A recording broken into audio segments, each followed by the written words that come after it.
Today, we are at the Big House, Michigan Stadium. And wow, is this place huge. But right up the road, the Michigan International Speedway, and it's big too, like 2 miles big. On this field, speed gets you into the end zone. Remember this? But on the track, let me show you what 215 miles per hour will get you. This is the site of the biggest rivalry in college football. Michigan versus Ohio State, now on Fox Sports. And what do rivals do? Yes, they sometimes fight. Rivals battle on the racetrack too. Especially this year. At the Michigan International Speedway, 1 point can make a difference in the playoff for the championship. And here at the Big House, 1 point can win the game. What do you think, Larry? Can I make it for the win versus Alabama? It's good! Hail to the victors! I think that was like 6 yards. Here's the kickoff team. 6 yards. Why do they call it the Big House? All they need is a small box to hold their national championship trophy. Yes, but they do have 935 wins. Who's counting? Yeah. Okay. What have you done for me lately? Well, just a reminder, Ohio State at Michigan on Fox, November 25th. We're so excited to be covering that game. It's okay. Time for our final thoughts here today. And I know you've been waiting all day for this. Stop. Okay, Pump the brakes. I know you were up to something. Our Xfinity Series points leader has a little message for you. Uh-oh. Go ahead. Shannon, you've been having way too much fun at Larry's expense during these final thoughts. Now it's time for him to turn the tables. Okay, all right. I'm a good sport. Okay, so you are starring in the new movie Cars 3. Yeah, I'm co-starring. We want to see how much you paid attention. Okay. Who are these characters from the movie Cars 3? That is Daryl Cartrip. That is Daryl Cartrip. Okay, we'll give you that one. All right, let's see. That's me. That's you? My boys know who that is. Shannon Spokes. That's my car. So you're 2 for 2. Yeah.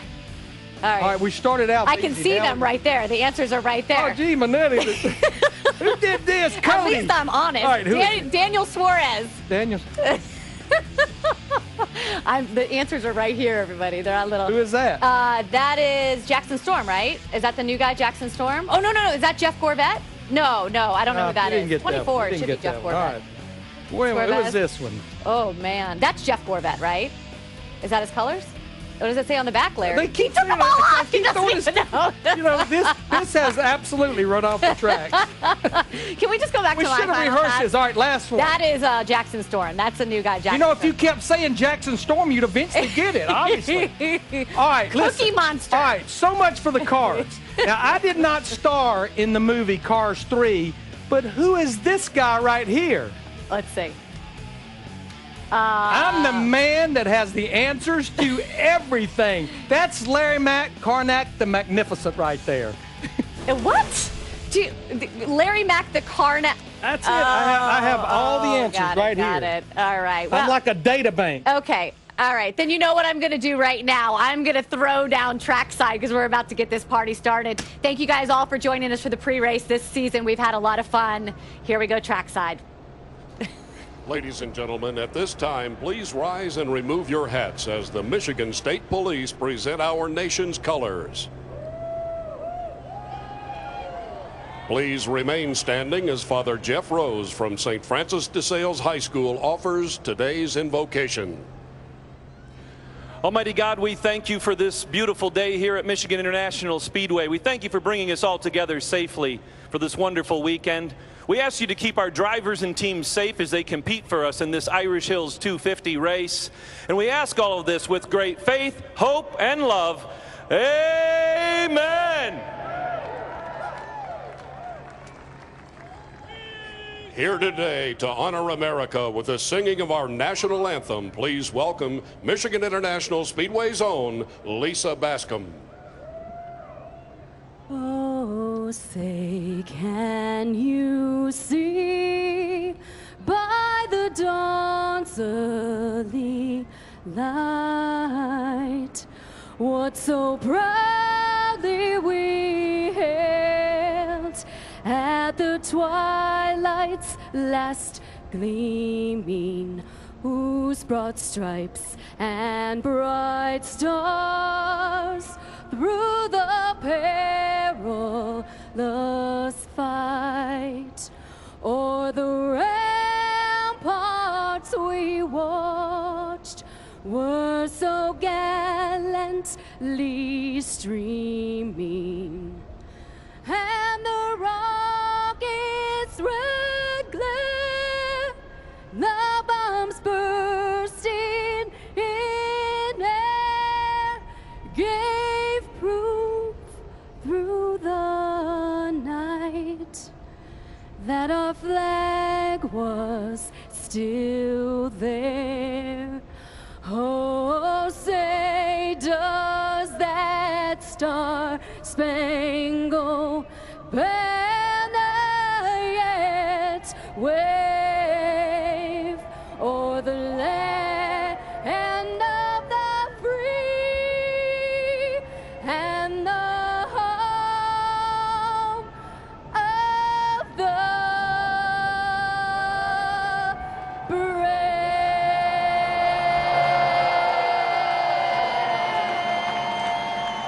Wow, what a flyover. 250 miles from Michigan coming up next. And you know what they say, Larry Mack, cooler temps, faster speeds. About 80 degrees out there.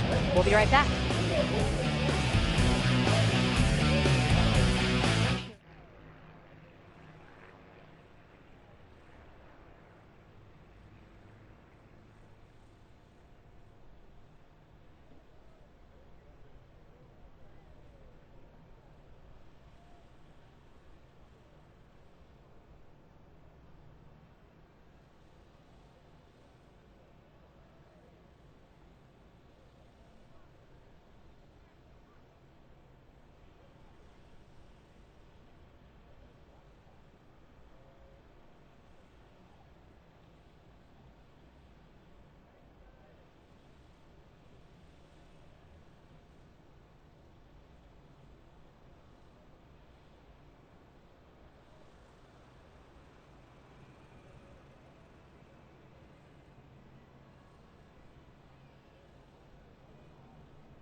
FS1 welcomes you to Michigan International Speedway for Xfinity Series racing. It is about 80 degrees, overcast skies, but it's very sunny up inside that booth. And let's say hello to today's guest driver analyst.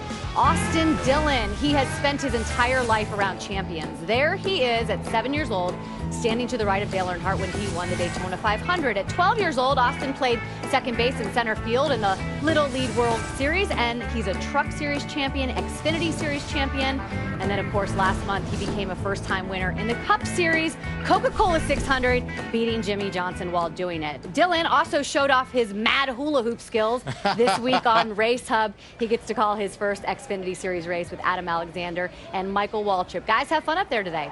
We are going to do just that. And Shannon, it's his first trip to the booth, but already winning in the wardrobe department. You look sharp, my man. Thanks. My guys at Stitch hooked me up, so I'm looking forward to today. Hey, I've never talked to a driver that didn't tell me they love racing at Michigan International Speedway. What is it about this place? Well, we love going fast. This is a fast track with a lot of speed, and as we go into the race, the groove kind of widens out, and you can find speed by moving around. I'm looking forward to that groove widening out. But on this start, what is the thought process of a guy that's stuck up on the outside? We watched Monster Energy Cup practice. You guys didn't vary off that bottom at all. What are these guys looking at for this start? I'm looking forward to seeing how people race side by side. Less downforce than any of these guys have had at a place that downforce is key. So it'll be interesting going into turn one. Front row today, a couple of champions. Kyle Busch, Brad Keselowski have combined for 122 wins in the Xfinity Series.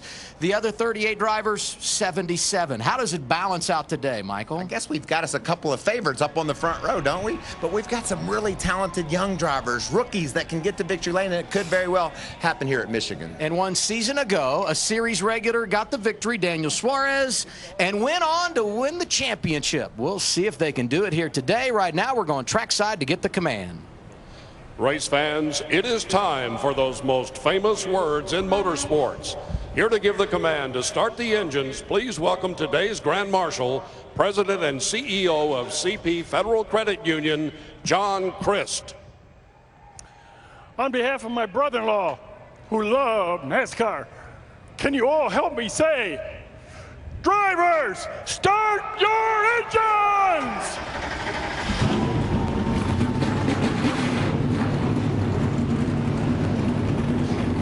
The engines have fired at Michigan International Speedway. When we're done today, it'll be halfway through the regular season for the Xfinity Series. The green flag when we return. Now we're gearing up.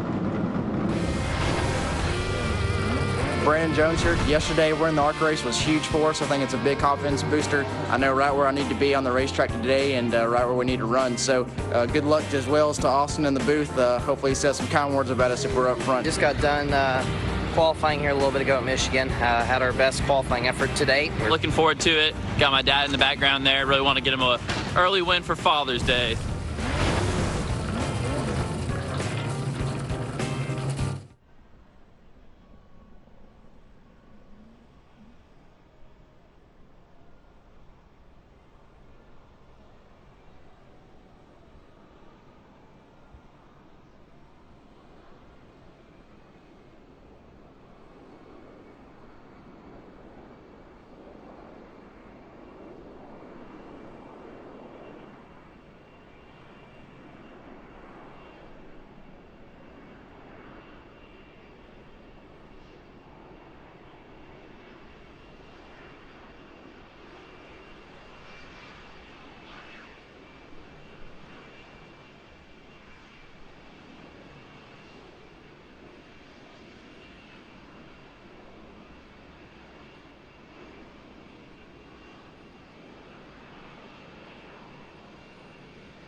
and these days are mine.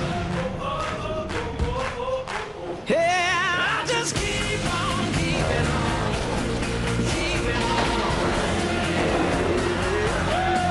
I keep on keeping on with the hustle and grind, grind, grind, grind. Always great to be at Michigan International Speedway on Father's Day weekend. Aerial coverage today provided by Goodyear. Everything they learn making tires for the grueling demands of NASCAR inspires what rolls into yours. Goodyear, the official tire of NASCAR.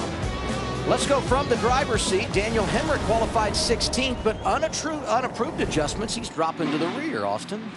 Daniel Hemrick, this is Austin Dillon in the Fox Sports booth. How's it going down there, buddy? Yeah, hey, bud. Going good, man. You're ready to roll off here in Michigan, have a little fun. Got to do it from a little further back than we were expecting to do it, but got faith in all my guys. Worked really hard on this thing. Blue Gate thinks everything's going to be good. It's a matter of going green here. I know you got a great crew chief and Danny Stockman, a great crew behind you. What do you think it's going to take to get back to the front? Just a matter of time and runs right. I think we've seen that in the past here. Restarts are crazy, so just trying to manage those situations and maximize our day.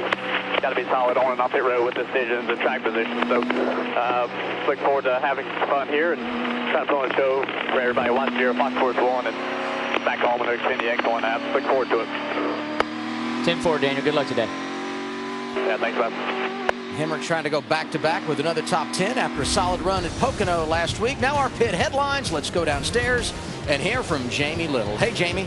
Hello, Adam. Well, for the first time in 2.5 months, Kyle Busch is back in the Xfinity Series, and no surprise, he's fast. He's on the pole today. But after qualifying, Kyle told me that's all he knows. As far as the race, a lot of unknowns. Normally in practice, he likes to run in a group, get a feel for that new right side tire and this new aero package, but he didn't get that. Kyle Busch going for his second win this season. Chris Neville? And Justin Allgaier took over the championship lead after Pocono. When you look at his climb to the top, so much of his come from stage points. Well, today he's starting 22nd after a mistake in qualifying, the furthest back he started all year. He said today isn't going to be about stage points. It's going to be about a good result and hopefully maintaining that lead. Matt Yoakum. Chris, a week ago, Brad Keselowski put the 22 back in victory lane. He's on the outside front row at his home racetrack. No win is ever bigger than at your home racetrack. He's won here twice. Keselowski says the restarts, those are going to be critical today. He thinks that is what's going to be the game changer. And by the way, yes, he's won back-to-back races 2 different times. Today, he chases his 3rd race here win in the Irish Hills. Those wins you talked about, Matt. 2009 for Junior Motorsports, 2010 for Team Penske when he went on to win the Xfinity Series title. We're going green when we return to Michigan.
Here in Michigan, man, it's the fastest racetrack we go to. I mean, you feel it. You feel the sensation of speed. We're going to be very close to, hitting 200 at the end of the straightaways.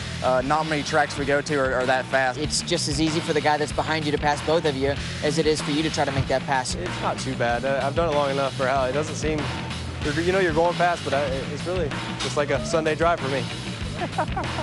A bit of sarcasm there from Ryan Sieg, who will roll off 18th here today. Speed is going to be a factor. The restarts will be huge.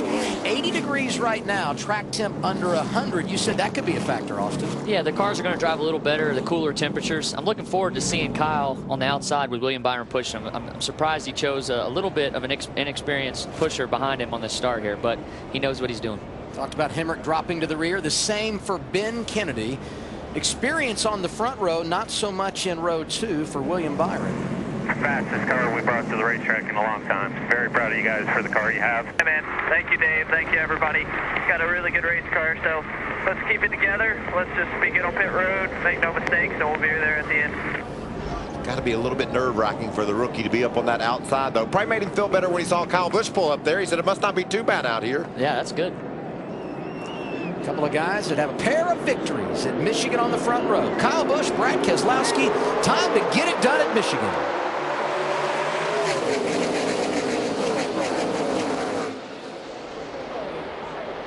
Contact. And there goes Kyle Busch. Get her rolling here again.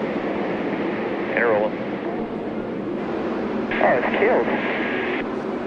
Yeah, there's right side damage to the car. He hit the outside wall after what was probably an attempted of a bump draft, do you think, Austin? Or that's what I was a little worried about. He didn't have a lot of help out the back there. 22 got a run, and, well, he went with it.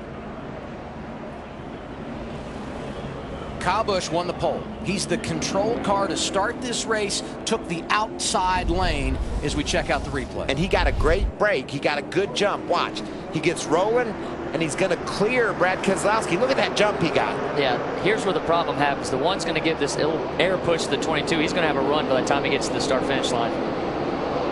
And I think Kyle just moved up to stay in front of the 22 of Keselowski, and Keselowski was there. They made contact. He didn't lift.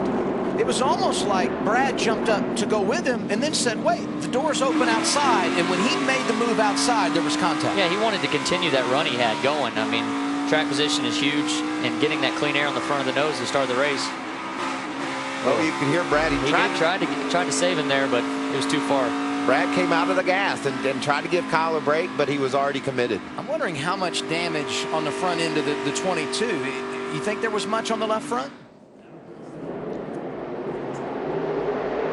I don't know. I don't think so. I don't think that's going to be enough to hurt him. He just barely hangs him in the right rear. Man, he had a heck of a run. We are lucky that didn't take out everybody, all bunched up to start the race. Here's what Brad Keselowski had to say. Figured you hit him a little bit. Tiny bit. Even touched him. Swerved back and forth in front of me. I think what Brad is saying, he was trying to block the run that the 18 had. A lot of damage on that car, Jamie. Yeah, and he pulled it into the pit box and just shut it off as they worked. This is his 18 pit crew from Cup side going over the wall. A lot of shock in the 18 pit box. He didn't even make it into turn 1, and they all looked around like, what the heck happened? So they're going to try to fix it. Remember, he qualified on the pole earlier today. It was the 3rd fastest pole in Xfinity Series history. So they definitely want to fix it and see if they can get a shot at this win today. Fires it back up. They worked on the right rears where the majority of the damage is as they continue to pull the fenders down and away. And I noticed, Jamie, when he came off of turn 4 and hit pit road under caution, he was flying, and he was warned by NASCAR, if he has this pace of speed on pit road again, he will be held a lap. This has all got to be just some frustration, right? That's what it is. It's frustration. Trying to keep your car on the lead lap. Maybe there's a shot he can get it fixed and put the 18 back up front at some point in the day. Now, we've seen some strange occurrences where you get damage on a car and it's still competitive. Do you think there's too much there for him to be competitive, Austin? That's a lot of damage. That right rear quarter is so sensitive where the way the downforce is now. I mean, they can fix it. Sometimes you can get it a little better out there, but it's early in the race. It'll be interesting to see what happens. William Byron had a front row seat for it all, as you see the officials talking to the 18 crew. Here's what William Byron said on the radio. Well, that was exciting. Yeah. Oh, crazy. Can't believe those two would ever get into each other. We talked about that in our pre-race show, what a rivalry they have, and I think Brad got a good run and wanted to take advantage of that run. Kyle tried to block it. That's just the nature of the business when you're as talented and as experienced as these guys are. Combined for 122 career victories, and we couldn't even get to turn 1. But for our first incident of the afternoon, it came on the initial start. Big damage for our pole sitter, Kyle Busch.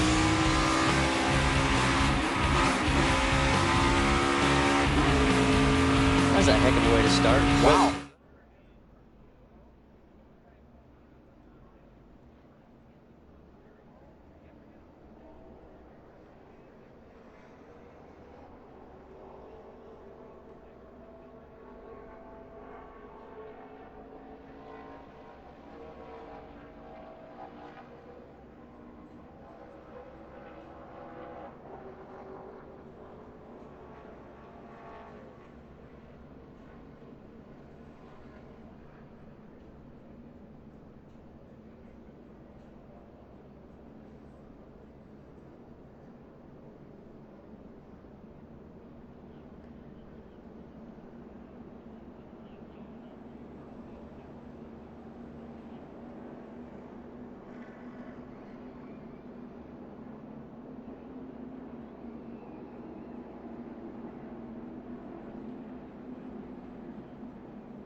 Back live at Michigan, Brad Keselowski qualified second. He's the leader now because this is what happened when we went green to start the race. That's Kyle Busch outside lane. And our man Austin Dillon called this. He said he didn't think the rookie might give Kyle the push he needed. You could see there on the replay, Sadler was close to the 22.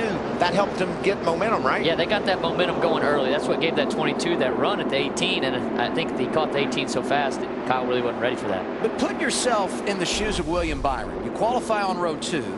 You're behind Kyle Busch. How careful do you want to be in that situation? Well, you want to be up there and try and get to second on the restart. But now he's probably pretty happy. He's got a better shot to win in this race with the damage to the 18 at this point. Brad's got the lead for the restart. He's going to take the outside lane. Oh, you're in good shape. There's a mark on the nose under the headlight. A mark. We cannot tell if it's a small hole or not, but we will patch it at the first stop.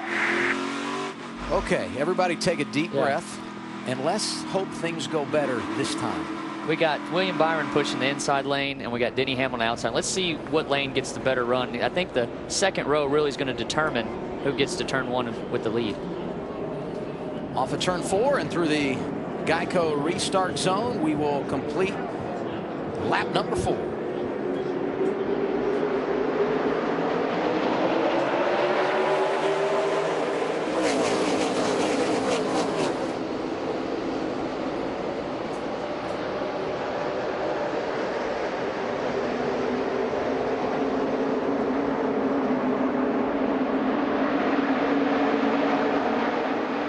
Michael Annett fading on this restart. And look at Justin Allgaier charging. He went 4 wide in turn 1. We thought there wasn't any grip up there, but he went as high as I've seen anyone all weekend. Spencer Gallagher in that 23 looking strong in the outside lane around Paul Menard. That was a heck of a run on the outside, 3 wide going into 3. Paul Menard comes back here with a little bit of a run. He's going to have the 1 in front of him. Looks like Menard's going to pull up to the back bumper of Sadler, give him a push. 3 and 4 wide. You can't do that every lap. This is what I wanted to see, is how cars reacted side by side. You could tell that the 2 couldn't get in the corner as hard as the 9 with him on the outside. Oh, Byron lift a little bit there. He got loose. 2's got another run coming down the back. Menard won this race in 2014, driving to the inside of William Byron. That's for 4th on track. I really liked Paul's speed yesterday. He held on really well in the long run. His long run speed was pretty strong. Kyle Busch was put on the 5-minute crash clock. He's back up to minimum speed, so he is in the game right now. Keep an eye on that 18 car. He's back in 32nd. 23 trying to make a pass on the 9 here. This is a new 23. We're seeing a new generation car that Spencer Gallagher is driving, and more speed than we've seen out of Spencer this year. Yeah, it's pretty impressive. He's making moves early in this race. Looks pretty confident in his car. What's Kyle Busch saying back up to speed, Jamie? So after they repaired the right rear and put right side tires on it, he went back out and said it was shaking like crazy. They brought it in, put left sides on, and he also thought ahead. He said, I'm going to be starting last. I'm going to have a lot of traffic. Let's tighten it up. And they did that, and he's putting on the show now.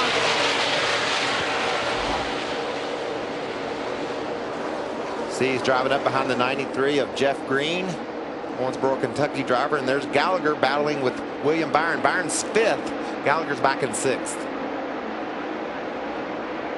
Brandon Jones, top 10 here a year ago in the 33, won the ARCA race yesterday, racing with Blake Cook and Ryan Reed in the red and white 16. You can tell right there, Brandon Jones had a run on the inside, but the draft pulled the 11 by him. He's going to make another move back here down the front stretch. Let's just see if he can clear him by the time they get to 1. What's that do to a young driver like Jones's psyche by winning that ARCA race yesterday on the same track? We talk about how difficult it is, how narrow it is. How much confidence does he roll in here with today? Well, winning any race, I feel like, gives you confidence, and it just helps you going into the next day, looking forward to what you've got. And we'll see what Brandon can do here. He's running really well. He's making his way forward, made his first pass there. What about our man Ryan Sieg? He said he was just out for a Sunday afternoon drive. He's battled his way up almost inside the top 10, battling there with Ty Dillon for that 10th spot. Ty gaining some ground early in the race. He was pretty frustrated after qualifying with his car, and to get up to 10th this early in the race, he must have a pretty good driving piece here. Keselowski has a 1-second lead over second place Denny Hamlin. Then it's Elliott Sadler, Paul Menard, and William Byron. We talked about Spencer Gallagher. He's strong in 6th.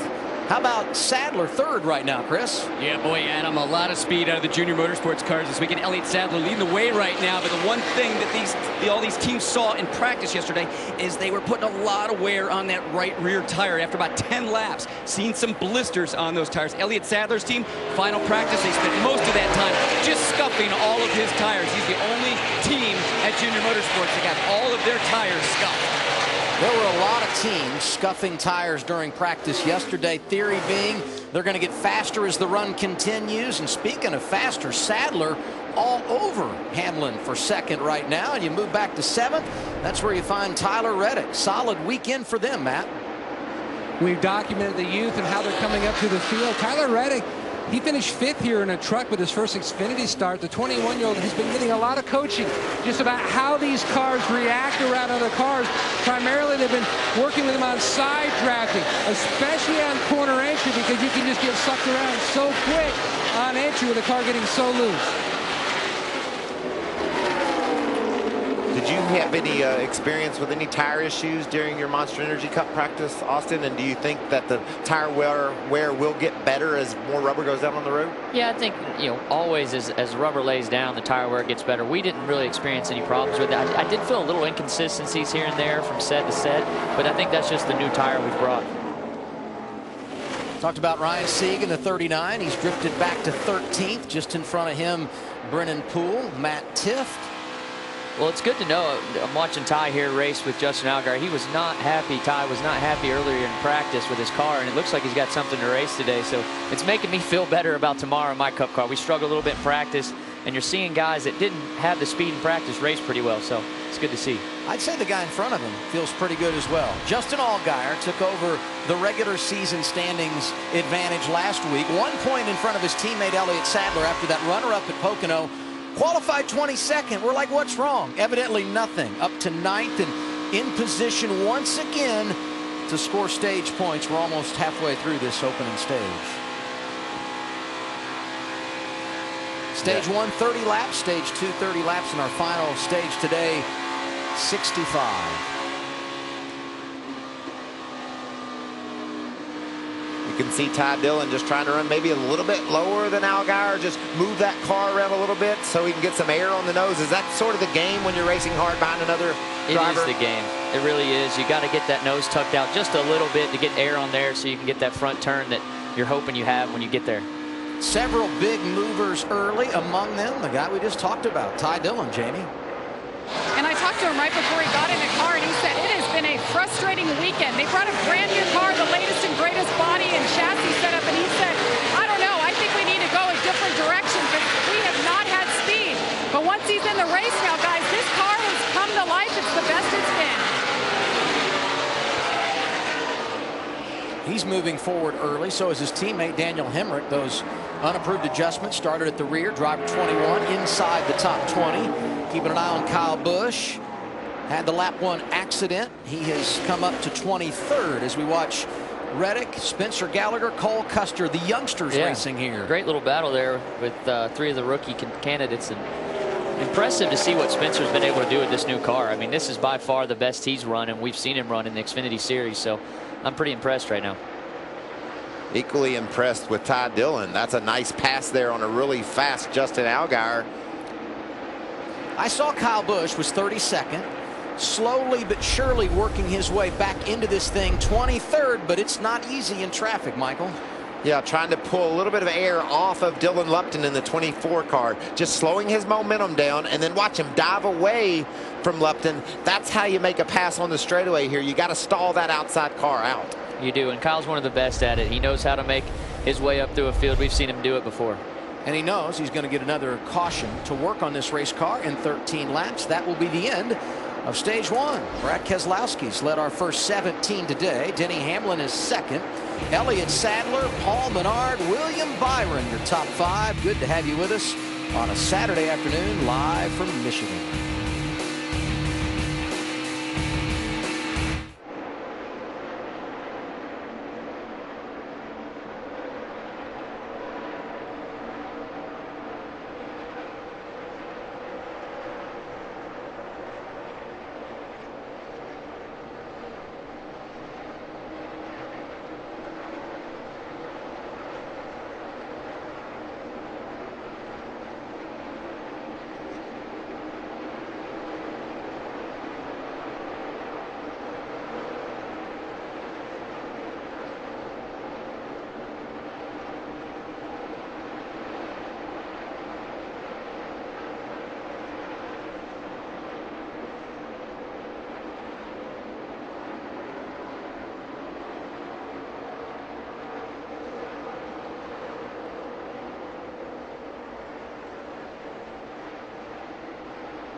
9 laps to go, stage 1 for the NASCAR Xfinity Series here in Michigan. Let's get our Ford Performance track facts. Roush Fenway organization, all-time wins leader here. 5 times they've been to victory lane. And the first Michigan win from the pole, courtesy of Jeff Burton, 1998. In the booth with a man that's won 2 poles here, Austin Dillon, and the driver that won the race here in 2002, Michael Waltrip. And the climb continues for Ty Dillon, going after Cole Custer for 8th. That's tight. Cole had his hands full. 00 car almost jumped out from underneath of Cole, and Ty was right on spot to take that position away. He's had a heck of a run today, man. I'm really impressed with what he's doing, and it was a good battle shaping up. I think he'll be able to get to the 23 here. I also see Reddick. He's been making some moves. You can see our leader, Brad Keselowski, has caught lap traffic. That's the 78 of Tommy Joe Martins. He's around.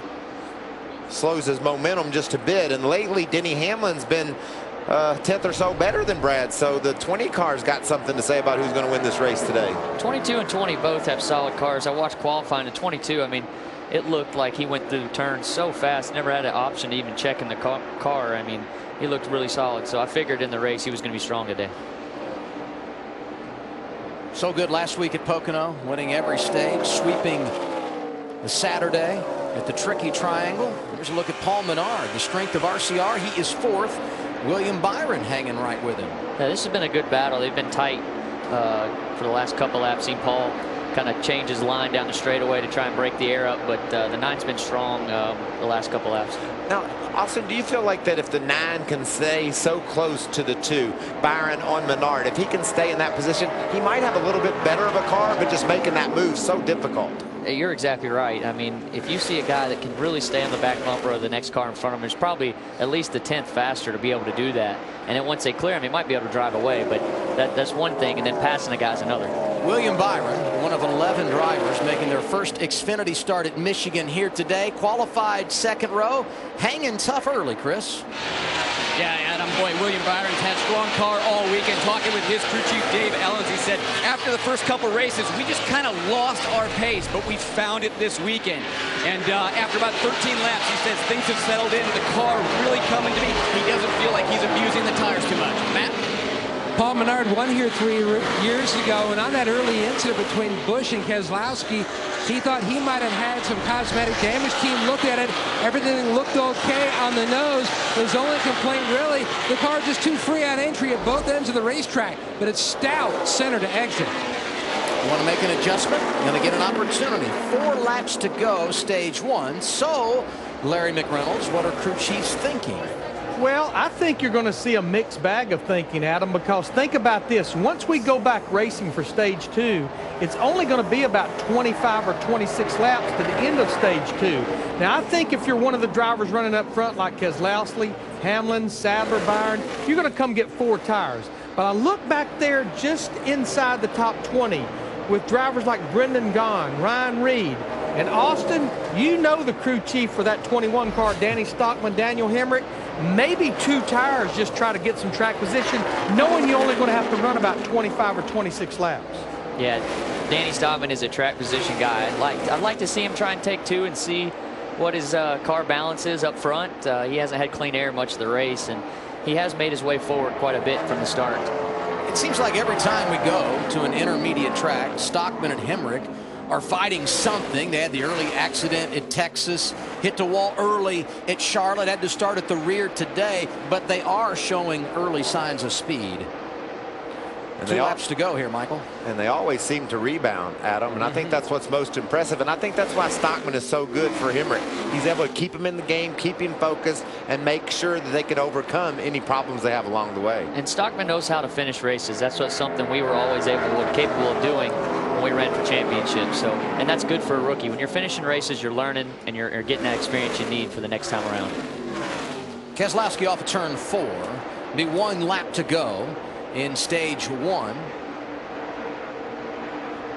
There was the battle there earlier between the 9 and the 2. That was a pretty big stage point for William. I wonder if I thought the lap car about saved him. About to gave him another position there at the end of that run.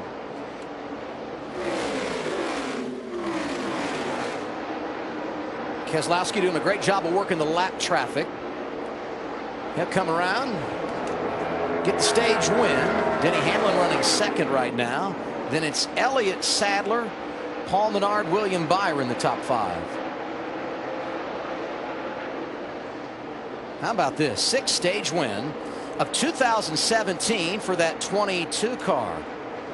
Back-to-back weeks where they have been solid. Hamlin was second in stage 1. Top series regular Elliott Sadler. Paul Menard going to be 4th. William Byron, Tyler Reddick, Spencer Gallagher, Ty Dillon, Cole Custer, and Justin Allgaier, your top 10 in the opening stage at Michigan. Keselowski got career win number 35 last week at Pocono, picking up right where he left off. It's a home game in the Irish Hills of Michigan.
Stage 1 complete for the NASCAR Xfinity Series here at Michigan. 1 week after dominating Pocono, winning stage 1, stage 2, and snapping that long winless streak for the 22-car Team Penske. Brad Keselowski at it again. Led every lap in the opening stage. He's just getting carried away, isn't he? He's greedy, is what he is. Drove for perfection up in Pocono. Is that what you call it? I just call it a sweep. That was pretty much perfection. It was impressive to watch him come back through the field like that. Yeah, when he got shuffled wide and drove from 13th to the win, I would call that perfection. Let's see what kind of adjustments they're making here. He'll lead Hamlin, Sadler, Menard, and Byron on to pit road. Scheduled pit stops at the end of stage 1, Matt. Brad Keselowski enjoyed about a 2-second gap between himself and Hamlin. First box pitting off turn 4. Watch for them to put a piece of bear bond on that left front area just below the headlight. They felt like there was some damage, possibly a hole, contact with Busch. Meanwhile, the two of Paul Menard needed great balance at both ends of the racetrack, but then it started to go away in turns 3 and 4 on the tight side. Air pressure change for the two. Chris? Elliott Sadler also looking for himself, sliding the rear way too much on entry, sliding the nose on exit. So we're just going to be abusing the rear tires too much today. Jamie? Denny Hamlin got looser the longer he ran. There was discussion if they should take 2 or 4. They went with 4, Adam. Some teams playing strategy. Top 3 off of pit road all got 2 tires. Cole Custer, Justin Allgaier, Brennan Poole. First off pit road with 4 was Denny Hamlin. Then it was Elliott Sadler and Brad Keselowski, who was leading at the end of stage 1. Came off pit road 6th. Let's see what Brad Keselowski has to say about that stage 1 victory. Brad, it's Michael up in the Fox booth. Do you hear me? Sir. Congratulations on your stage win. You sort of coasted to that victory, and on that first lap, things got pretty intense, though. Yes, they did, Michael. It wasn't what any of us wanted to see, but not much we can do about it now. 10-4. You're back in traffic now. How does that change what you think your car is going to feel like? Are you confident that you can move back through? Good question. You know, 2 versus 4 is going to be a big topic for this whole day, and I would say that we're all going to learn together here in about 2 more laps. All right. Well, you're fun to watch. Can't wait to see you go at it. Have a good day. Thank you, Michael. Appreciate you. Radio down and going up the booth, guys. Austin, you told me when you came in the booth today, track position is going to be big. So what wins out? 2 tires or 4? We'll find out when we continue. Stage 2 next on FS1. Appreciate the radio.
touched him.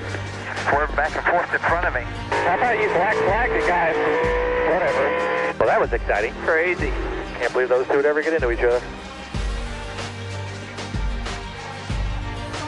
From lap 1, aerial coverage provided by Goodyear here at Michigan International Speedway. Everything they learned making tires for the grueling demands of NASCAR inspires what rolls into yours. Goodyear, the official tire of NASCAR.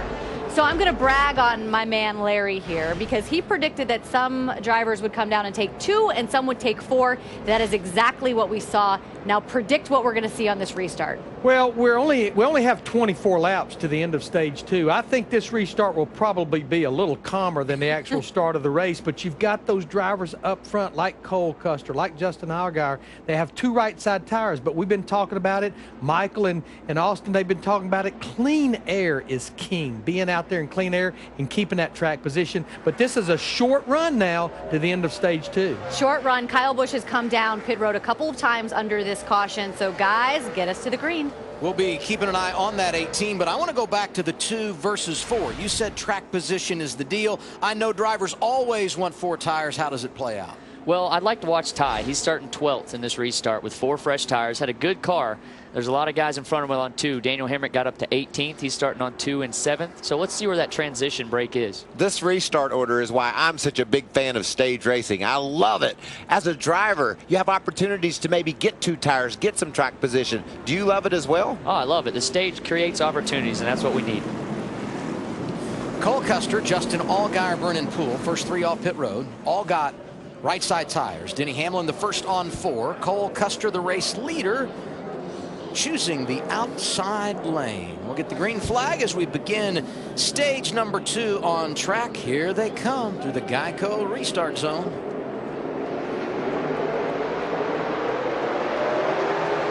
'20's back up to the 0-0 there. Nice push by Hamlin on 19-year-old Cole Custer. Can you imagine being 19? His eyes are probably wide open right now, diving into turn 1 with the lead here at Michigan.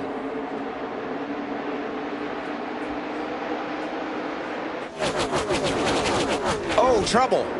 96 of Ben Kennedy. A net in it also. Yeah, it's a net in the 5. Saw the 33 of Brandon Jones go skating through. Not sure he got any damage. 3rd caution of the day. 2nd for an incident on track. The other coming to end stage 1. We said restarts here are exciting. J.J. Yaley also getting some damage in the 14. Michael Annett was having one of his best days, too. He had a really fast car coming into the day. You see the damage for Ben Kennedy. He had a fast race car. Made the final round of qualifying. A tire issue and a change that followed meant he had to start at the back today. Right side of your screen. Brandon Jones gets loose, spins around, and it looked like a net into the back of Ben Kennedy, and Michael Annett had the worst damage. I think Kennedy will be able to continue. Looks like the 96 is going to get the worst end of this here because the 33 got a little loose. He checked for him. The 5 couldn't get slowed down, and they get the bad damage.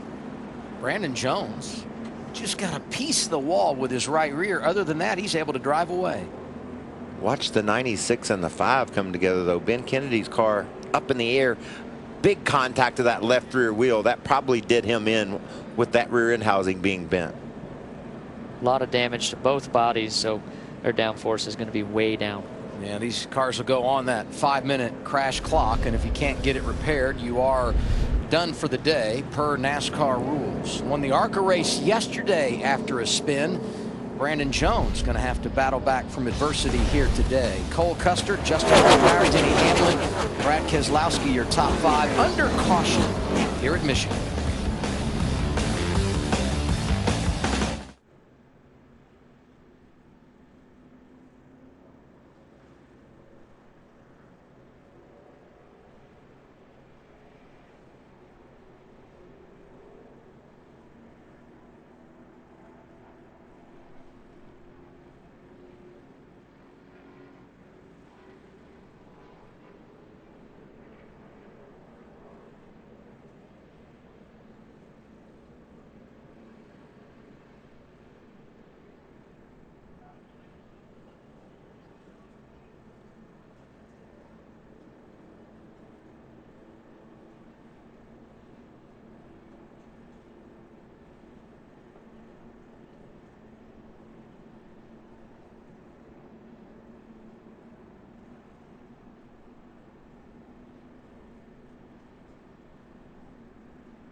Let's take a look at how Daniel Hemrick's spotter, Tim Fiedel, helped him worry less with a Liberty Mutual Insurance Spotter Cover. Watch your bottom here. Keep that 16 in there. So 2x2. Watch your bottom. Watch your middle now. Keep her there. You go. 2x2. Good job. Outside. Top's covered. Even the 42. 3's trying to get your right rear. Bottoms are all the one if you can hang with him. Keep digging, Bob. No help at all. All up top. Wreck behind you. Keep digging hard. Keep digging hard. 2, 4, 6, 8. Just peak 10 behind the 3. Caution's out. Yellow's out. We'll see where we shake out here. Outside. As a driver, you've got to be worrying less when you hear that from Tim Fiedel. You do, and what he's doing there, he's counting down those positions. He's trying to get Daniel on the outside. For me, I feel like there's just more options when you restart on the outside. Starting 10th, he's going to have the option to go 3 wide. He's going to be able to make moves from that position. The bottom, he didn't really get the momentum he needed off of turn 2. That's a bit of a slippery slope, counting those positions down, because there's lines on the track that you can't really see that put you in a position when you get ready to restart. We'll see if it works out. Saw the drivers involved in the crash there. They have all been on pit road. We'll see if they can make minimum speed when we go back green. And Austin, this is a unique celebration. The old Pete Rose into the infield grass. This was magical, huh? Man, it was so special doing it with all those guys doing it. Some of these guys hit pretty hard. I got to teach them right there. That's my jack man. I got to teach them a little bit. You know that from your baseball days, though. Oh, yeah, you know, head first slide. Although when you were playing Little League and went to the World Series, head first slide was probably illegal. Is that true or no? Could you go head first in the Little League World Series? Not until I got a little older. Okay. You know. Did you go head first when you played ball as a youngster, Michael? I did it, but not on purpose. I fell down a lot. I play in the hoop group, and I led the league season 2 in FPG, falls per game. That's true. I can vouch for that. All right, just underway in stage 2 here at Michigan. When we are done, it's the MLB on FS1, Rays and Tigers. Just down Interstate 94. Good one there in the American League. Tonight, regional coverage on Fox, Cubs and Pirates. The Red Sox get the Astros, who have been incredible early in 2017. And the Royals and the Angels tonight on your local Fox station. Cole Custer leading this race. What about the man calling the shots, Jeff Mendering, Matt? This crew chief, Jeff Mendering's racing passion, Adam, began just 2 hours northwest from MIS. Up in Martin, Michigan. He lived just across the street from Berlin Raceway, and his first trip to Victory Lane actually came at the age of 2. By 7, his first job in racing actually was taking his wagon across the street to the track and cleaning up all the empty pop and beer cans and turning them back in for cash. Fast forward to his career, he's been with all the big names in the sport. Jeff Gordon's car chief at one point, Tony Stewart, Matt Kenseth, and then he got the promotion to being Cole Custer's crew chief here at Xfinity. And a win, nothing would be sweeter for it to come right here at his home racetrack at Michigan. I think it's awesome seeing Smoke up on the box. I see him in a lot of these Xfinity races helping Cole Custer, and I think he's got a great passion for helping Cole, and you can see right now how well they're running, and it's cool to see Tony here at the track. I think that's because of the person that Cole is. He's a sponge. He wants to hear everything. Same thing with Kevin Harvick. He talks about how many questions Cole has poised for him when they meet and talk about what he's doing. Stage racing means strategy. Early problem for Kyle Busch. He'll restart 25th.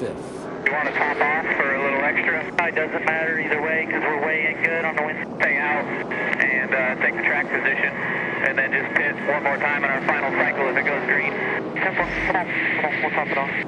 They must be thinking they're getting this car tuned up pretty good, Austin, because that's strategy about how to get back up front. They're talking about maybe not stopping during the next stage and then making one final stop in that final stage. That's gutsy. And Kyle Busch is not going to give up. He's going to do whatever he can to get that battle going again with the 22. Kyle restarts 25th. Brandon Brown starts in the 26th position. He got the free pass under this, our third caution of the day. Cole Custer leading on the restart in the Geico restart zone.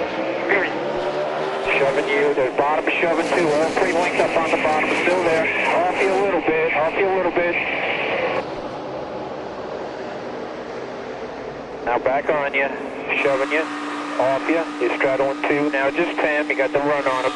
All clear, the 22's coming with you. He is Radio communication for Cole Custer, who's all clear down the back straightaway, and Brad Keselowski won stage 1, got those 4 tires up to second with Hamlin right behind him. Look at those cars bobbing and weaving back in the pack. Man, they've got their hands full. You could tell that bottom lane going into 1 did not have the grip the outside had, so the outside seems to be the preferred line. 3 wide down the front stretch here. 3 car on 4 tires, and I really think that he's going to have an advantage as we run here. Some of these guys on 2. Well, he started back in the 12th position, and he's all the way up inside the top 10 and 7th now.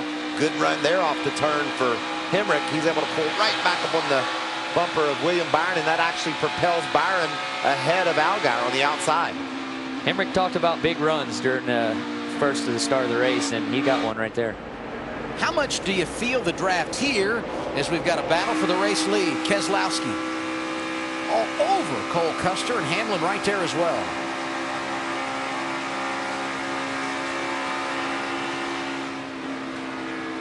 Cole's going to try everything he can out here on the front stretch, the back stretch, bobbing and weaving to break up that line. And you can see his car dancing around. The teenager from California's got a loose race card. He's trying to hold off Brad Keselowski, and Keselowski's going to heat him up, I think. The more time he can spend out front, though, it'll help him on the long run gap these other cars that are close on 4. And that's just a solid turn for the kid. I mean, he was able to hold his own there, and now drops to the bottom trying to break the draft and get another car length or 2 away from Brad. Saw Tony Stewart on the box. There's Father Joe. He'd love to see his kid win on Father's Day weekend. What about that, Jamie? You're looking at Joe Custer, and he's the competition director at Stewart-Haas Racing, but it is so funny to see him in nervous dad role. He is so nervous watching Cole lead this race, and you hear his spotter on the radio is Eddie DeHaan. He works with Chase Elliott on the Cup side. He is guiding his driver, keeping him aware of exactly where that 22 is, but the 00 hooked up right now, Adam. And it might be 2 tires that got him there, but this team has had a lot of speed in the last 3 weeks, and keep in mind, this is the first year for Stewart-Haas in the Xfinity Series. On board here with Allgaier making an aggressive move to the outside.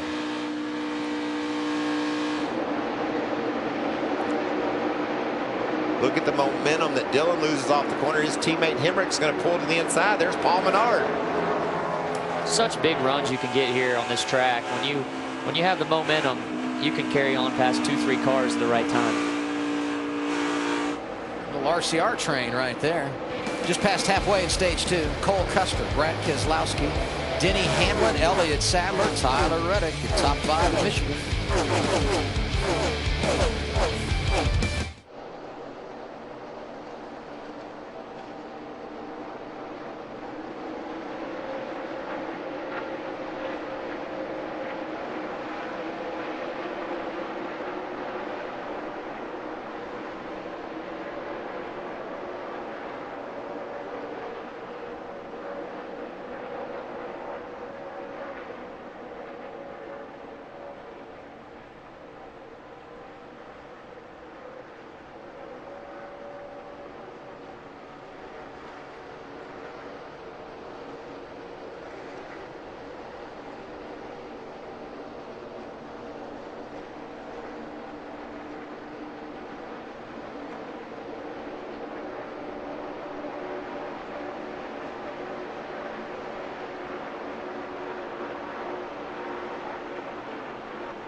9 laps to go in our second stage at Michigan International Speedway. You know what I love about NASCAR on Fox? You never miss anything. We were side by side with our commercial, and you were able to watch Brad Keselowski take the race lead away from Cole Custer.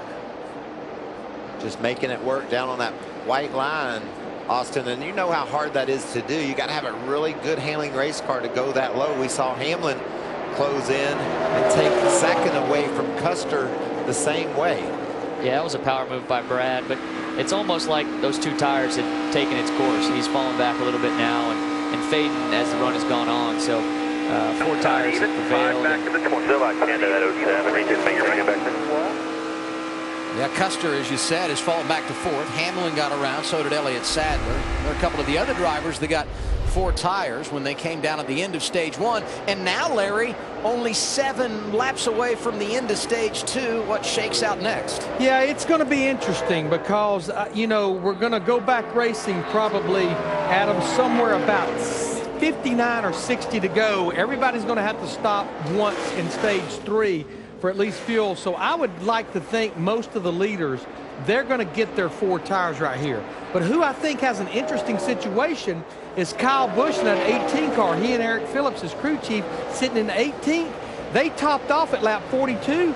They can go to lap 90, but I think I heard you saying during commercial break, the X factor, will they get a caution or will they have to make a green flag pit stop? The other box they are in, Adam, Austin, and Michael, they only have 1 more set of Goodyear sticker tires laid in their pits because of having to use that set after he spun at the start of the race. And Larry, I'm going to put him in 1 more box. He doesn't have any speed. He hasn't been able to match the pace of our front runners, so maybe it is going to be a strategy call. Get the track position during the stage break and then just see what happens from there. He's 18th right now. What are they saying, Jamie? It's been an interesting day for Kyle Busch after getting into the wall. Turn 1 of the first lap. The crush panel on the right rear was sitting on top of the tire.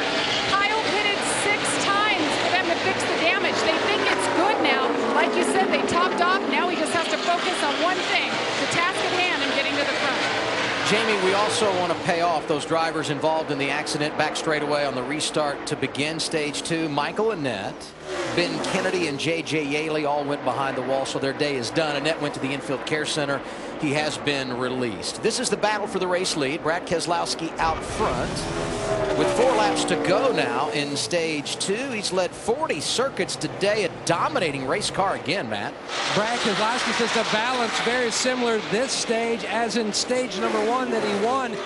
What he's been focused on more is Joey Meyer's spotter, just giving him details about exactly the line that the 22 is running compared to the 20 of Hamlin. And Meyer telling you guys are basically identical down to 1 and 2. You're a tick higher in 3 and 4. Denny seems to be searching more his line compared to what the 22 is. Caution out, Matt, 4th time today.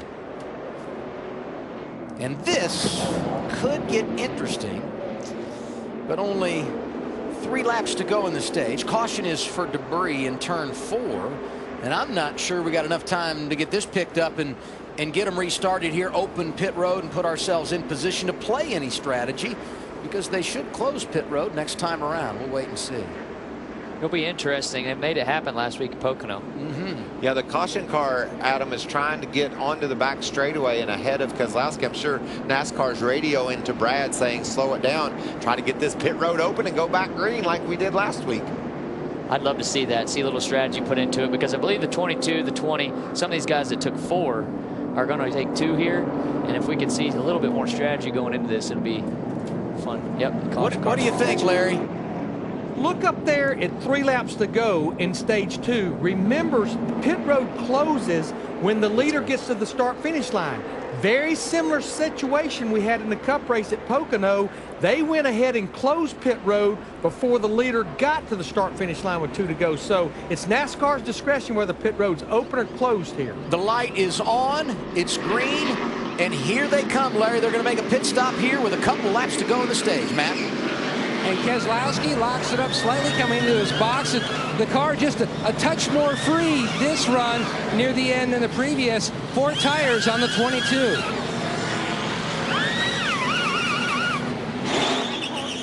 Cole Custer in the 00 said he's still a little bit loose, but better this time around. They took rights last time. It'll be a 4-tire stop for the 00 now. Denny Hamlin in the 20s said, I don't have much for you guys. We're pretty good. They thought tires were worth something on that last stop. They decided to come and take it, wipe the grill, 4-tire stop from the #1 pit box. All of this happening as they were coming to 2 laps to go in our second stage. There's the race off pit road. Everybody getting 4 tires, but a number of drivers stayed on track. The first of those, Elliott Sadler. This could get big because that is a playoff point for the driver that's right in the hunt to win this championship. Yeah, Sadler and that one main team, they're smiling right now for a bonus point. They're sitting in a great position to take home a point that's going to be huge for them in the playoffs. Brennan Poole stayed out as well. Justin Allgaier is there. Brendan Gaughan, Blake Cook, and the 4 of Ross Chastain. Brandon Jones, who had the spin on that last restart, also staying on track. You know what's interesting, Adam? These guys are all saying we want playoff points. Elliott Sadler wants a playoff point. The other guys, we need stage points. There's strategy all over the place. Some of the Monster Energy guys, they're all about just getting a win this afternoon. Looks like a little trash on the one's grill there. Tape or something. You know, I was talking to Jeff Mendering today, crew chief for Cole Custer, and I asked him about the situation they were in last week at Pocono. And he said, you know what, I'm not worried about stage points unless I can win the stage and get a playoff point. Even though we're a little deeper in the top 10 in the overall standings, I want to go out and win a race. And they're one of the series regulars that gave up track position to pit here under our 4th caution, Larry. They can't, I don't see, they can't restart it. We're 1 to go now. They can't restart this. So these guys that stayed out, they just got themselves, Elliott Sadler got a stage win and stage points. But the thing about most of those drivers that pitted, like Keselowski, like Denny Hamlin, think about it. They're not worried about stage wins. They're worried about winning the race. But they basically just handed a stage win to Elliott Sadler and stage points. But so many of those drivers, Larry, for the Xfinity regulars, they knew.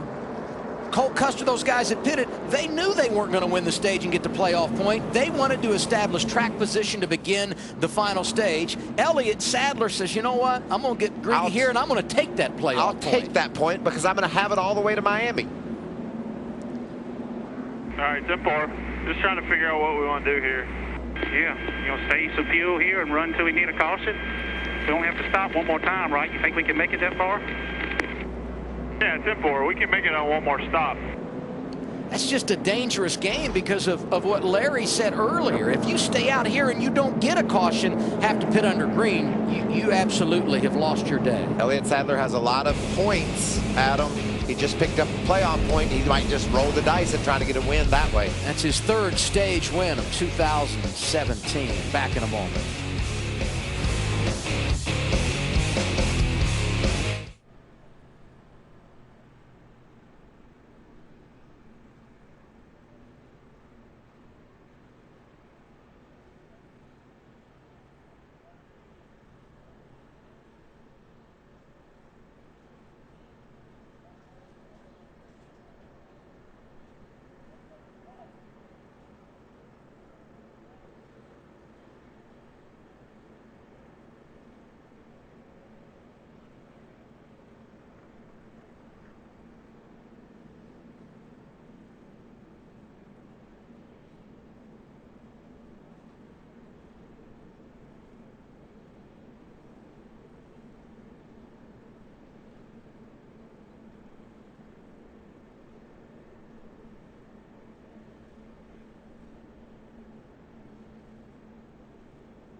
Stage 2 complete for the NASCAR Xfinity Series here at Michigan. Top 9 drivers on track.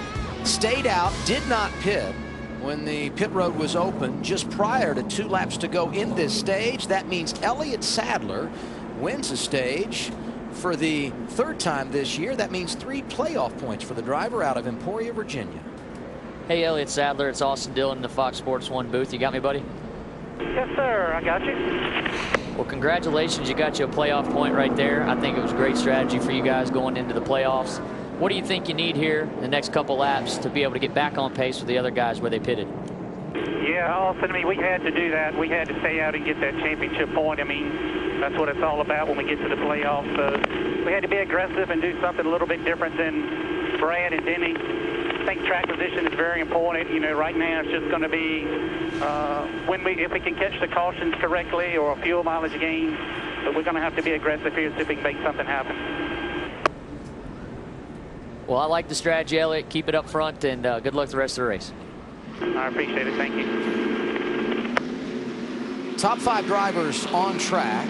Last pitted at lap 33. Elliott Sadler going to stay out here. Pit road is open. And here come the other drivers that elected to stay out at the end there of stage 2, Chris. And we see Brennan Poole hitting the box. Pretty happy with his race car today. Still saying he needs a little bit of help on entry. The back end of the car way too loose.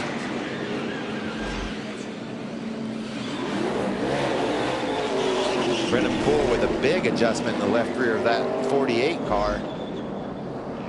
You see cars bobbing and loose in the corners. I guess Brennan said, we got to work on this baby. A lot of strategy playing out here today at Michigan. Good news for Elliott Sadler. He got that playoff point, and he is the race leader.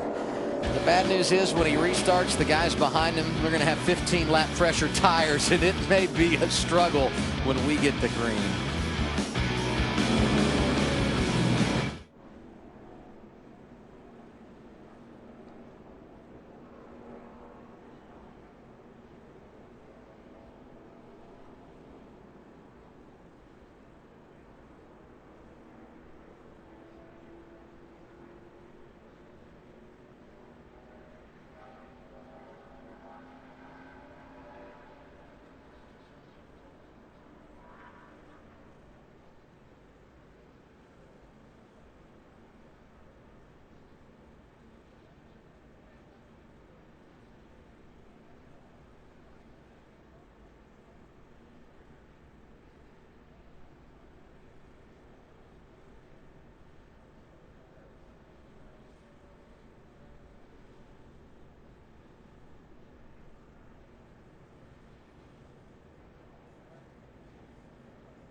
Right at the halfway point for the NASCAR Xfinity Series, 13th race of 2017. We're live at Michigan International Speedway. Elliott Sadler winning stage 2, 3rd stage win of the year.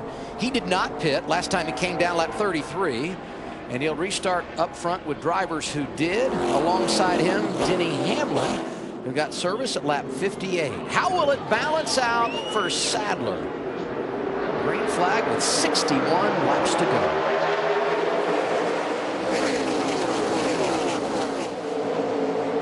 Nice push there for Brad Keselowski on the back of Elliott Sadler. Didn't Elliott push Brad in turn one last week? That didn't go too good. This one, I think, worked out a little bit better. Brad went all the way up the hill, lost some track position, but that was just a textbook restart for the leader. Got a great push from second place. It's great for Elliott in the one to get that clean air, try and separate himself from the field here, because not too long from now he's going to have to hit pit road for fuel. We've talked all day long, Adam, about how these tires just don't fall off much. 13th to 7th on the restart for Kyle Busch, Michael. He's really good at restarts.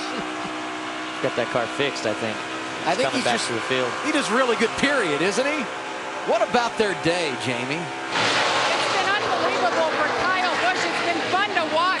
8 pit stops. Now on the last stop, he said by himself the car is good. In traffic, it's terrible. He feels like he's spinning out. So they wanted to take a big swing at it. So on the stop, they made a track bar adjustment, 4 tires. And when they went to make the wedge adjustment, he took off. He had enough of waiting. He wanted to get back out on track. 8 pit stops today for Kyle Busch, and the driver that won this race 2 years ago. I don't know if I'd say he's back in the game, but he's far more competitive than I thought he would be after the start of this race. That's a lot of damage to that race car. For him to be in the top 10 right now, it's impressive. Also want to remind everyone that Dakota Armstrong got the free pass on that caution that came out. There you see the 48 in the center of the screen, right behind Ryan Reed in the 16. We saw that big adjustment to the left rear of that car. See if he's able to move up through the field.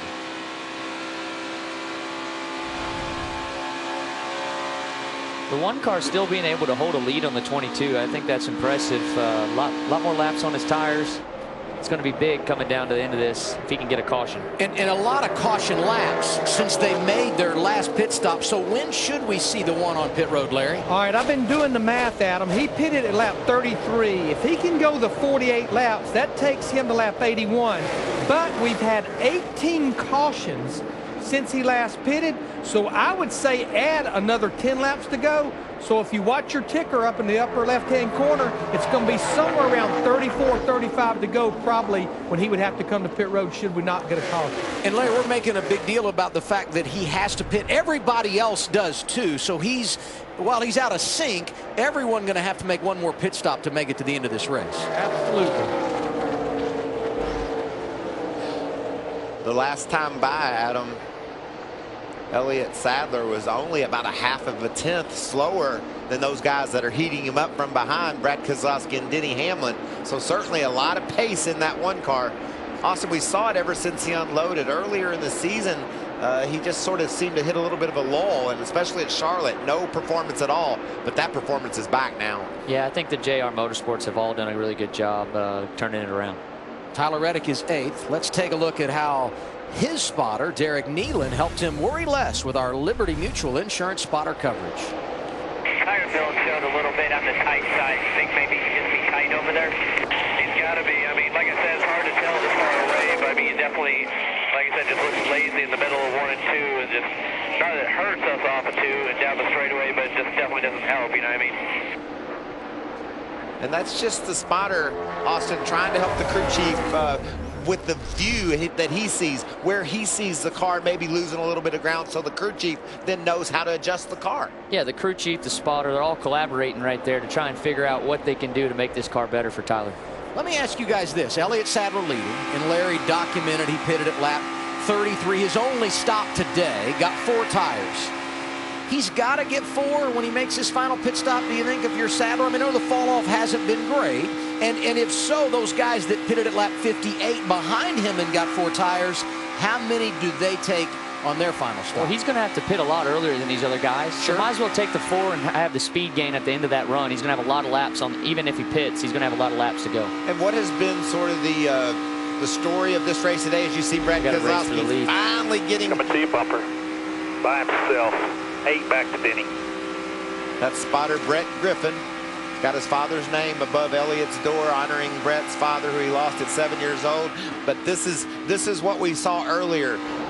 Brad Keselowski could just keep putting the pressure on, and then finally grab the lead away. That's what he's done here. You saw the wiggle from the 1. He's just doing everything he can to keep that lead. He did a good job holding it for this long. I'm impressed, really, with the speed in that 1 car, but 22 has been the strongest car all day. And like you said earlier, Adam, the strategy's been all over the board. I think it'll continue to be that way, depending on how long we run green here. And if Elliott Sadler has to pit under green, I think him getting 4 tires there could play out to be an advantage if the caution flag does fall. 4 cautions today. 2 for accidents on track, 1 to end stage 1, and the other for that debris that ended up ending stage 2. 53 laps to go. Keselowski almost a half a second in front of Sadler, Chris. Well, Adam, we know Elliott Sadler doing the best he can on some older tires, and after that first run, the team took a good look at the right rear that he was complaining about. That tire looked pretty good, but still, most of his information that he's packing back to that team, still leaning on that right rear too much. The team saying, hey, you're really good down in 1 and 2, but we'll try and help you out next stop in 3 and 4. And you know, Austin, we heard earlier about a little bit of problems with that right rear tire. Are you concerned at all with Elliott staying out on the older tires and having a funny feeling over there? You know, you start feeling everything the longer you stay out on tires. You know, everybody around him is going faster. They've got 4, he's got 2. I mean, it could be a problem, but it's almost like in your head as a driver, you start hearing things, and it's just a part of this whole movement that he's doing right now with staying out on older tires. 52 laps remaining here in Michigan, and if we stay green, we'll likely see Elliott Sadler on pit road somewhere in the next 10 to 15 laps.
48 laps to go for the NASCAR Xfinity Series. We're live in Brooklyn, Michigan. 13th race of 2017. When we get the checkered flag today, we'll be halfway through the regular season.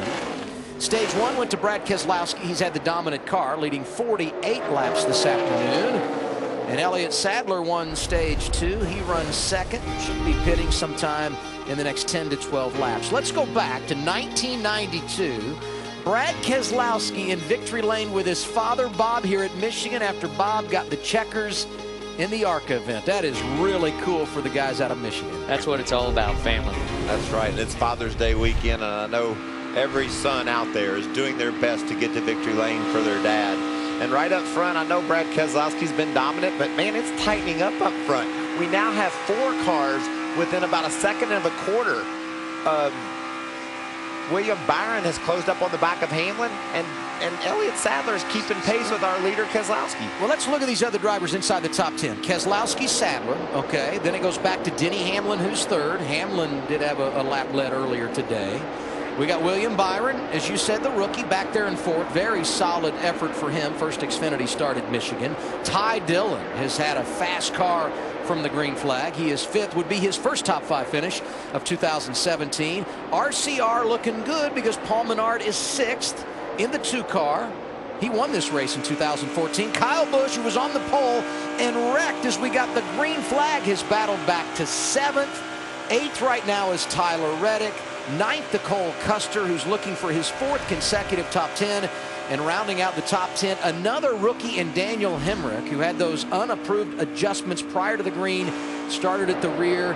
He too is having a successful debut at Michigan. Sadler running lap times only a 10th off of Keselowski. Actually, the last lap, yeah, he was only a 10th off. So pretty impressive on these old tires what he's doing right now. If it all plays out, it's going to be a race at the end. I thought they may pit earlier once he lost the race lead, but as you said, the lap times have been good, and we had estimated somewhere around 40 laps to go. And a report that we just got, Elliott Sadler may pit the next time by. It would be a scheduled stop under green. Debris, turn 1. Can I run another lap? Debris, turn 1. Now, the question is, how big is that debris, or is he just looking for the caution he really needs right now? Run one more. And the other question is, Austin Dillon. Something down in turn 1. The other question, Austin Dillon, you talked about how you just happen to feel things in the car when you're right up against the groove. It's a black, looks like a black paper bag. I can see it myself. Let's watch here and see if we can see what Elliott's talking about. Right here. There it is. They go by it right there. Kind of hard to see. I saw it off in the distance, but I was asking Austin, how many times do you see debris more often when you need a caution? Yeah, there's your debris. All clear when you get here. Yellow's out. Safe fuel, safe fuel, safe fuel, safe fuel. There it is. Wow, that's what Elliott needed. Look at William Byron. He was inside of Denny Hamlin racing along for that 3rd spot. Byron's car is really coming to life. This has been an incredible turn of events for Elliott Sadler. Now you just want him to open pit road so you can come down and get your service before you would run out of fuel. Last time they pitted, lap 33, and once everyone comes down here and gets service, they're good to go the distance. What do you want, 2, 4? What are you thinking here, guys? I think we've seen a lot of performance from Elliott Sadler on those older tires. I think maybe 2 will be the call for a lot of the field. Sadler will probably get 4. But how about the experienced veteran, Elliott Sadler? He saw that debris.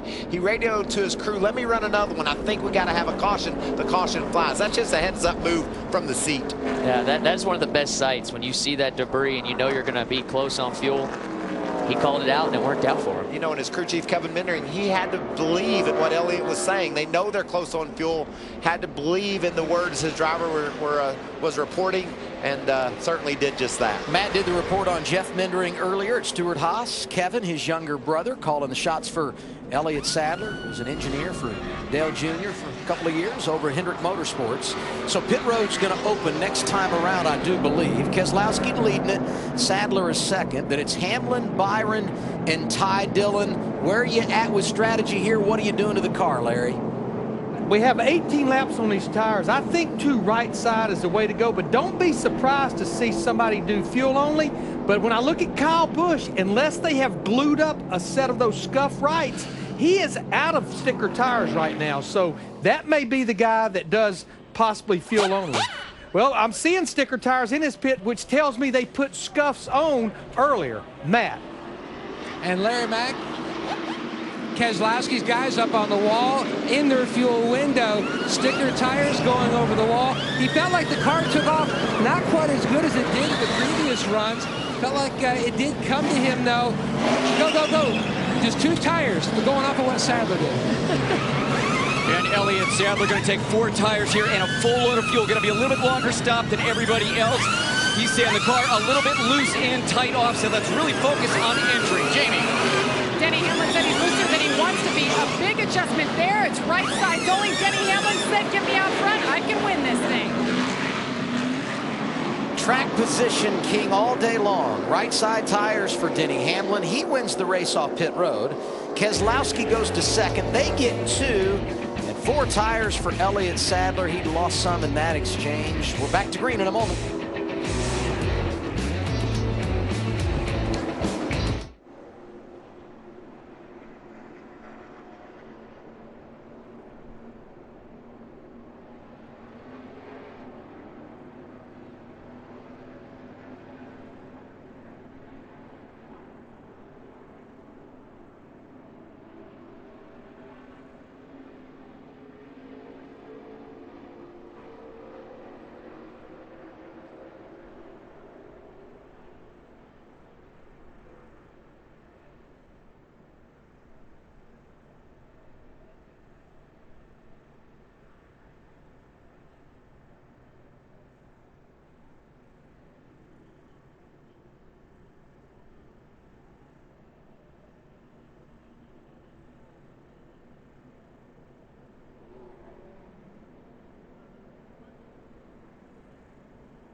My dad's helped me along the way in pretty much anything I've ever done. He was behind me and supported me along the way, so he's just kind of been a supportive father no matter what I've ever wanted to do. My father really helped out a lot, showing me, if you really want to do this, you really got to be committed to do it and work hard, and he's always worked hard. My dad was a huge inspiration to me to start racing, but also to carry through with it and be the race car driver that I am today. Always special when we come to Michigan International Speedway on Father's Day weekend. And happy Father's Day to all those watching at home. Be a part of NASCAR on Fox here tomorrow as well. And Austin Dillon with us in the booth today, making his debut. How about the foundation? What have you guys got going on, Austin? Yeah, we have our 3-on-3 basketball tournament coming up for Children's Institute for Pediatric Trauma. And looking forward to it. It's July 26th. Will be our 3rd year. And you guys are doing that where? It'll be in Catawba College back home. A bunch of my buddies are going to be coming out. And Michael, I think you're going to be there. Yeah, 3-on-3 basketball. You need a teammate? I do. I got a little height as long as you can slam dunk. Hey, I got to say happy Father's Day to my dad. You should, Mike. He Dillon, wanted me yes. to let everybody know that the Kyle Busch car was fighting parasitic drag out there. Ah, that's what's holding Kyle back, huh? Yeah. He's analyzing from home today. Yeah, he's shooting me text right now, giving me his feedback like he does when he's at the track. This is your first trip to the booth and the first time we have said the words parasitic drag here on FS1. And it was a collaboration between all of us to work that out, but we got it in there. Going to be 38 laps to go when we get the restart. Denny Hamlin, the race leader. Brad Keselowski on the front row with him. Hamlin takes the outside lane. Reed, Ty Dillon behind him. Here we go to finish it at Michigan.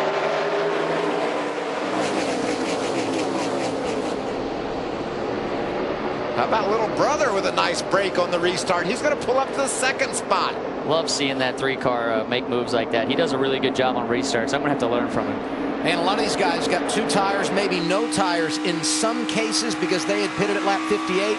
Elliott Sadler was up front but had to get 4 tires, restarted outside the top 10. We'll keep an eye on him as well. And I guarantee you, him staying out on those older tires and making the moves he made and being able to keep up the pace that he did, that's the reason why some of those crew chiefs elected that strategy. On board with Justin Allgaier. He made an extra pit stop, extended time on the pit lane for driver number 7. He's 18th as we go on board with Daniel Hemrick. He's got a rally going in the outside lane.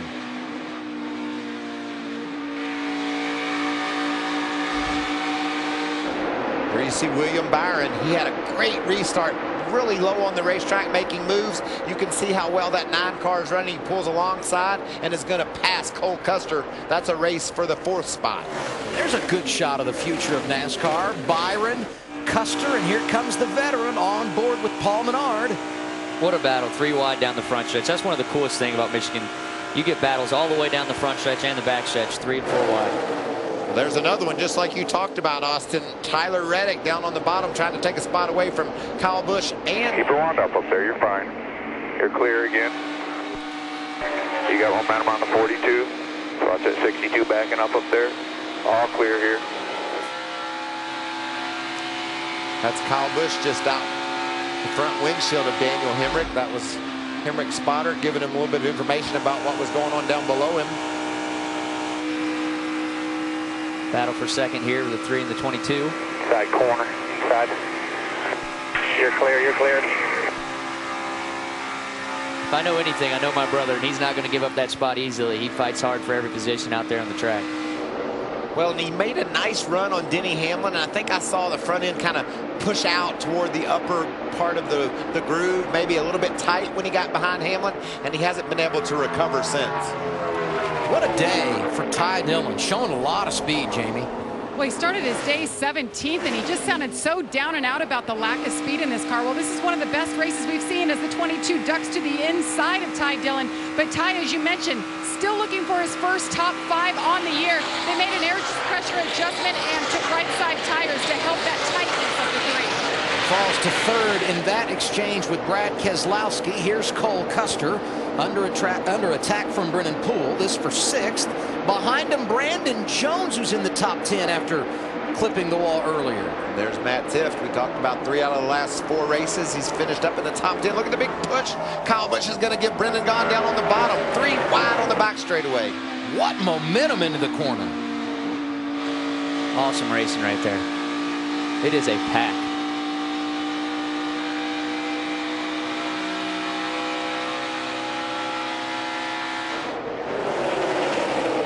There's Allgaier. Mentioned how long he was on pit road. 2nd last week at Pocono, 14th right now. He was all the way back outside the top 25. Yeah. Adam, and he's been able to battle back up inside the top 15. So good recovery so far, but laps are winding down. Looks like he's got a hood. Wow. That can be distracting, I'd say, going 200 miles an hour. And hey, his teammate Elliott Sadler has worked his way to 6th, Michael, after getting those 4 tires on that last pit stop at lap 84. William Byron, another junior motorsports driver. He's up in the top 5. Those cars are running good this weekend.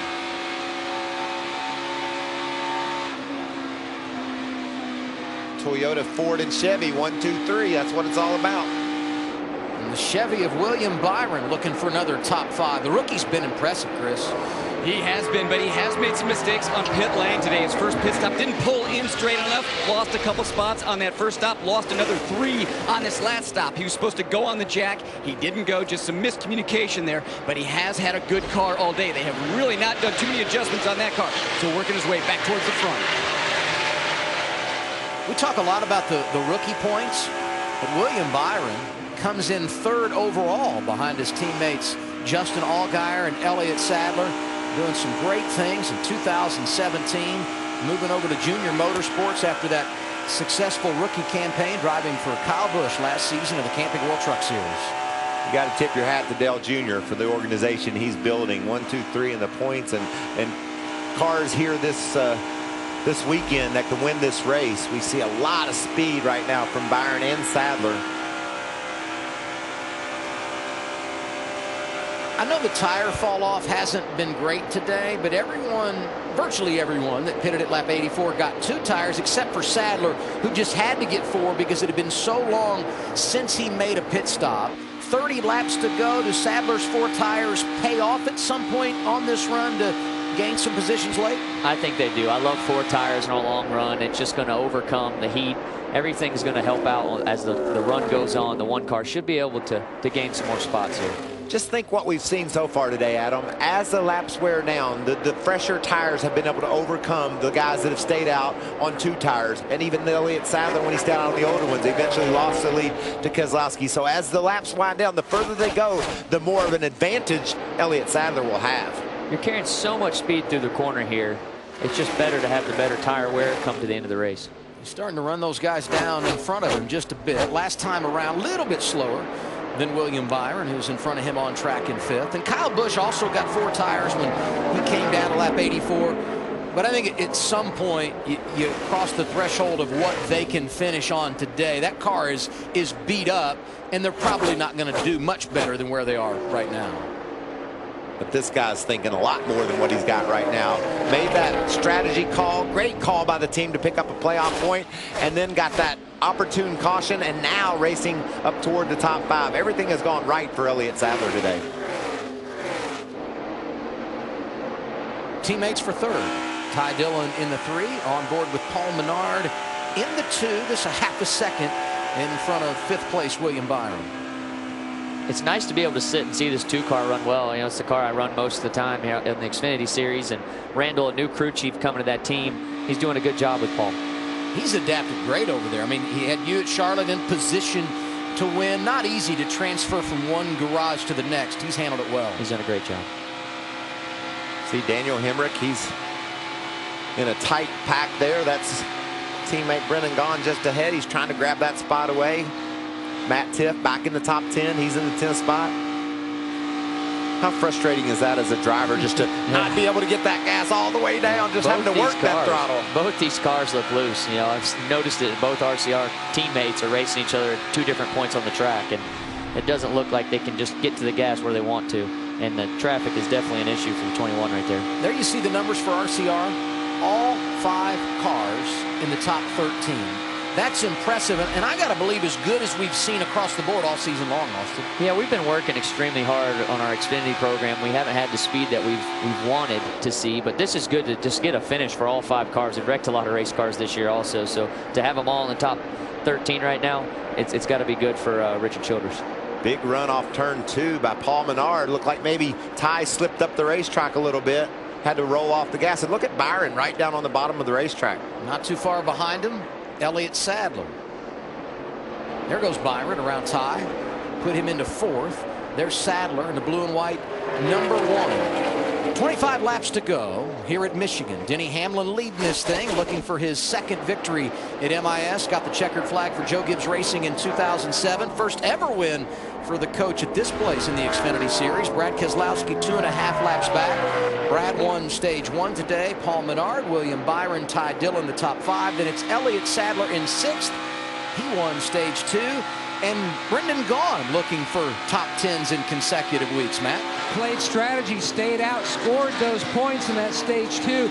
They really feel like they were missing just a little something, so they made a wedge adjustment. The car was too tight late, but they really felt like overall the bigger picture was a freebie for them because they got those playoff points. They entered this race here at MIS 13th in the standings, so they needed a good boost. They've got the tires. They can play strategy if something else comes up. But he feels like they're going to come out of this in pretty good shape. You say strategy. Elliott Sadler, Kevin Mindering played it great today. Stayed out, won stage 2, got the caution when they needed it. They're back in the top 5. You saw him pass Ty Dillon there a moment ago. As we look at Denny Hamlin, 2.2 seconds in front of Brad Keselowski, What are we going to see here? Well, I'm pretty pumped for our hoop group commissioner right now. He's doing a great job. He told his team, put me out front, and I'm going to go win this race. And he truly has driven away from the 22 a little bit and running great lap times. But I'll tell you what's interesting. You know, we talk about the tire fall off. They had a couple of 310s in the bank over Paul Menard, over William Byron, up until just now. And lately, Elliott Sadler, Byron, and Menard are starting to break even with our leaders. Maybe the tires on Byron or on Sadler can get him to the front. These guys have fast cars. Denny's advantage is gone.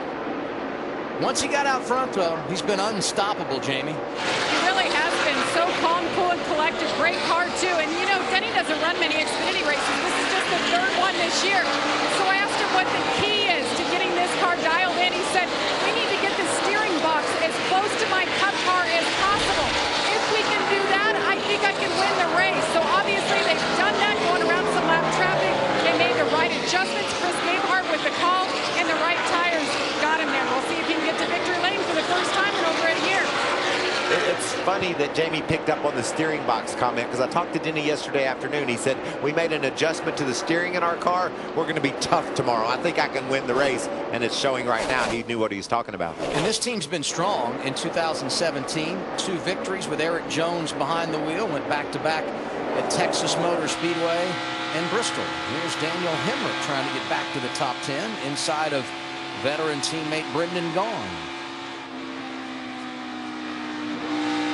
3 rookies inside the top 10, 4 in the top 11. They were strong last week at Pocono. Last of that group is Hemrick, started at the back and worked really hard here today. His teammate Brandon Jones went for a spin and went to the back with some damage, and he's fought his way up to 13, so that's a good recovery for that kid.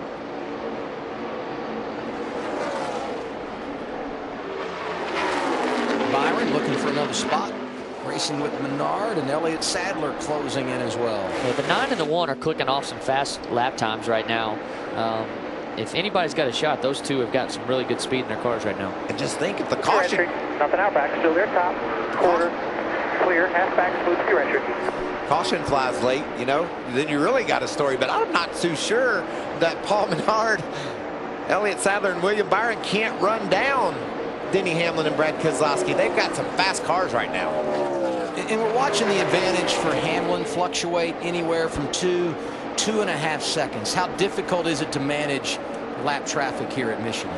Lap traffic can make or break you. You have one bad corner with the guy that you just miscue on the pass, and it can cost you half a straightaway. And that's because of what we talked earlier, Adam, momentum. You know, you just want to leave your foot on the floorboard as much as you can. And what you do exiting the corner dictates how much speed you have at the other end.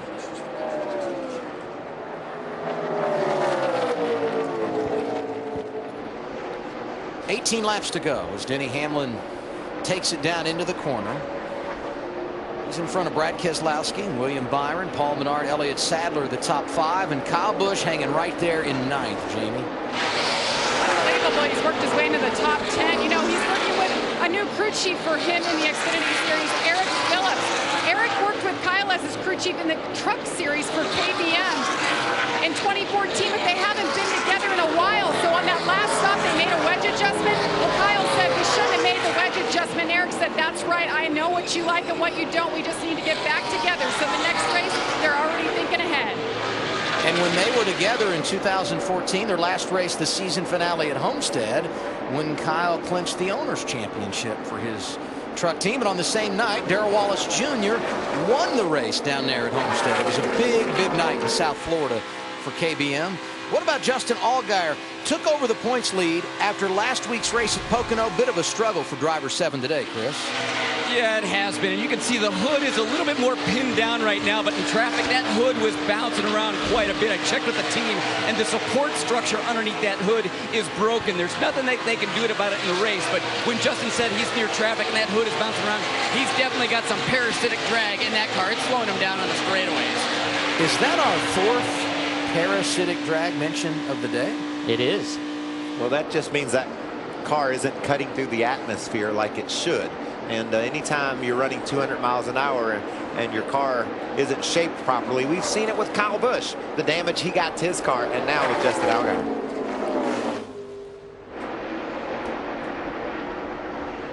No problems here, though. Lead almost 3 seconds for Denny Hamlin over Brad Keselowski. William Byron got by Paul Menard for third, working on a career best finish. You know, Michael, we talked about it earlier. When your car is able to stay with that car in front of you and you just couldn't clear him or pass him, you might be a tenth faster when you get out front. And Denny's proven that. There you see the 0-0 of Cole Custer working over Ty Dillon. That's the battle for the 6th position. Ty had that clean air on the nose of his car there early, and it looked like he had something for him, but he's fallen back a little bit. Still a good solid run for the 3-car. It'd be 4 consecutive top 10 finishes since our 2-week break in early May for the 0-0 of Cole Custer, and I can't help but think that break did them some good. This is the first year for Stewart-Haas in the Xfinity Series. Got a chance to reset, and at Charlotte, they came out beginning that 20-week run with a lot of confidence. Out of the groove, up high. Ah. Yeah, there it is. That was Denny Hamlin reporting exactly. Remember earlier when Elliott Sadler saw the debris and wanted a caution? Denny Hamlin saw the debris and said it's not a factor. But you can see just at the edge of the groove, there's certainly been cars running that area, and there's a piece of something laying there. Caution number 6, 14 laps to go, probably 13 when they come around and pit road is open. So tire-wise, nothing there, Larry. What do you do here if you're a crew chief? You got to keep the track position, huh? Well, but the biggest thing, Adam, and I want to go back. Jamie had told me that the reason Kyle Busch had an additional set of sticker tires is NASCAR gave him a set to replace that set when he spun at the start of the race. So that made a whole lot more sense just to clear that up. But best I can tell, the only drivers in the top 20 that even has a set of right side tires left is Ryan Reed, Elliott Sadler, and Spencer Gallagher. So I think we're going to go back racing here with about 9 or 10 laps to go. I think what makes it pretty simple for everybody, Adam, nobody really has any new tires to put on the car. Yeah, you mentioned Ryan Reed, and the reason he has tires is they took fuel only when they made their last stop. For Sadler, it's just one less stop on the day. Brad Keselowski, second right now behind Denny Hamlin for this restart. Come on, Greg, what you thinking here? I like a Red Dog. I'm looking through our inventory right now, what's left. That was the last set of good tires that we gave you. Did he say he wanted a Red Dog? Yeah, I think that's code. I think you can almost see the code card up here if you wanted to look for it. Up you to the zoom right? in up to the right. What's your code, Austin? We usually go with Dow or American Ethanol, our sponsors as codes, but you know we have worked with some military comms guys this year to work on code, you know, because it really can help coming down these races. Well, you certainly know that everybody's watching and everybody's listening, so whatever you say, they're going to take that into consideration. We had a handful of drivers come down pit road, but the top runners stay out. 13 to go at Michigan.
back here at Michigan International Speedway. Aerial coverage provided by Goodyear. Everything they learn making tires for the grueling demands of NASCAR inspires what rolls into yours. Goodyear's the official tire of NASCAR. We are under caution with about 11 laps to go. No one could have predicted the way this race started except for this guy. I have all the answers in the envelope.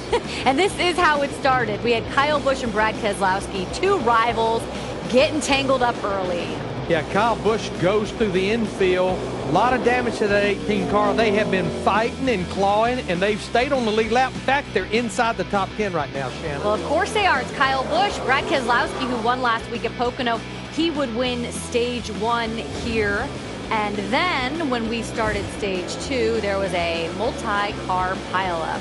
Yeah, this was right after the restart. Took out Mike Lynette, Ben Kennedy in the 96 car, Mike Lynette in the 5. Both of them having awfully good runs here today. You know, in the pre-race show, Larry, you said that the Xfinity only drivers needed to start racking up some of those playoff points, and that's exactly what Elliott Sadler did as we came to the end of the stage 2 and he would win that stage. Yeah, Kevin Mendering left him out there when we had that caution about 3 or 4 laps before the stage end and got that stage win for that one car. Yes, he did. 10 laps to go. Adam, it's all yours. It's going to be a fun shootout to the finish here, Shannon. Denny Hamlin, the race leader, once again says, give me the outside lane. Man, we know these cars get squirrely on these restarts. You can't really hold your position if you're down on the bottom. And think about this too, guys. Remember last year, that dramatic last lap pass. A lot of racing yet to go.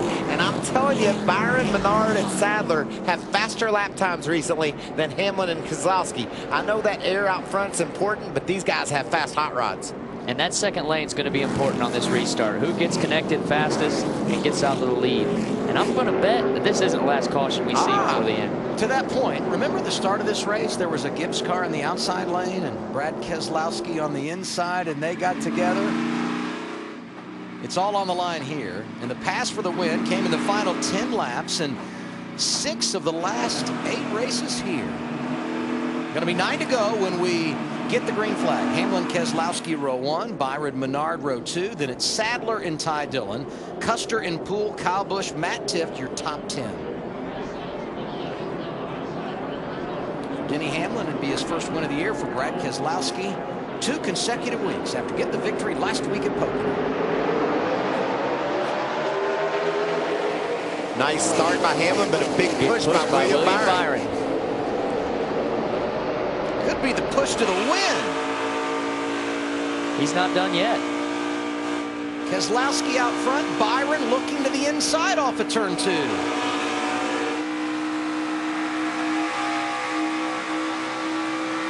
Hamlin with a push on Byron. The 9 car is out front. How about that? Outside quarter. Clear. Hit your marker now. Keselowski down low. Hamlin went for it down into turn 3, lost his nose, got a little bit high on the track. Can Brad Keselowski run down William Byron? Michael, you talked about it. You said it in the break. Upset win by the 9 car. Let's see if it plays off. We talked in the opening about the rookies and what they have to do to establish themselves as title contenders. Ryan Reed, Justin Allgaier, they've been to victory lane. William Byron, Cole Custer, Daniel Hemrick, those guys need to do the same. Hamlin trying to come back inside of Keselowski for second. 22 got awfully tight down in 1 and 2. 20's got to run now. Brendan Gaughan was 12th, came down pit road, restarted 17th. He's got 4 fresh tires and making them work here. Oh, he goes high, Adam. He's going to lose some ground. Will there be contact? Missed the battle for 4th. Elliott Sadler inside of Paul Menard. Meanwhile, 7 laps to go for William Byron out front. Austin, you've done that set out front with just a few laps to go. You've got to be so cool, especially a line-sensitive track like that. What is William Byron fighting, especially with a guy like Denny Hamlin on his bumper? Hamlin is second, almost a half a second behind race leader William Byron. All right, my man, set sail. That's a kid out there. He's nervous. He's exactly right. When you're leading this race, you're just thinking, man, click these laps off, be as smooth as I can possibly be. Here's how it happened on the restart right of your screen.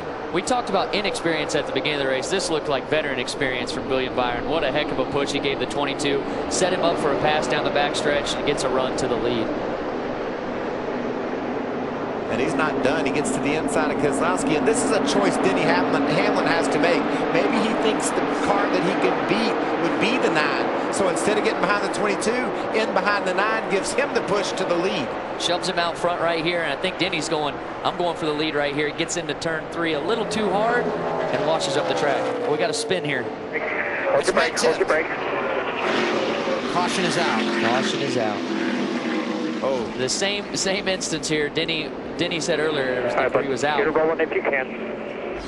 Denny was not hoping for the caution. Now he's loving this caution here at the end. Tift was running 12th. I thought he might be stuck for a moment. Looks like he's going to get it out of the grass and back onto the pavement. I figured that was not going to be the last caution of the race. You called it. Austin Dillon was willing to bet us it wasn't going to be the last caution, and it wasn't. A couple of rookies going at it here. You wonder what air looks like when it pushes a car around? That's a great shot of it right there. These cars are so uneasy when there's cars around them. It's just amazing how loose they get. Was that a little bit more than air? Low. Come on. That angle looked like he hit it. He didn't. We know that, but it looked like it. I bet you Matt Tiff thinks he did. That air, I mean, it's so sensitive when you start pushing guys around. When your car is a little bit faster than the next guy, you can kind of just move them where you want to. The 21, he didn't mean to move them. It just air packed up right there, and the 19 lost it. William Byron might have been nervous out front under green. What's he going to be feeling on this restart? Let's hear from his crew chief. He was with Chris Neville. Yeah, his crew chief Dave Ellen's looking pretty cool right now, but your driver out there, young driver with some of the best in the Cup Series all around him, how do you coach him to this finish? Well, I think he just does the same thing he did last time. That looked like a veteran move there on the restart. You know, I think he has one more of those in him, and go out and lead a couple more laps and get a win. Thanks, Dave. Be 3 laps to go when we come around this time. We could be knocking on the door of overtime here if we don't get this thing restarted real quick. Well, and I know that team is discussing right now, where do we go? But if you start on the outside, guess who's right behind you?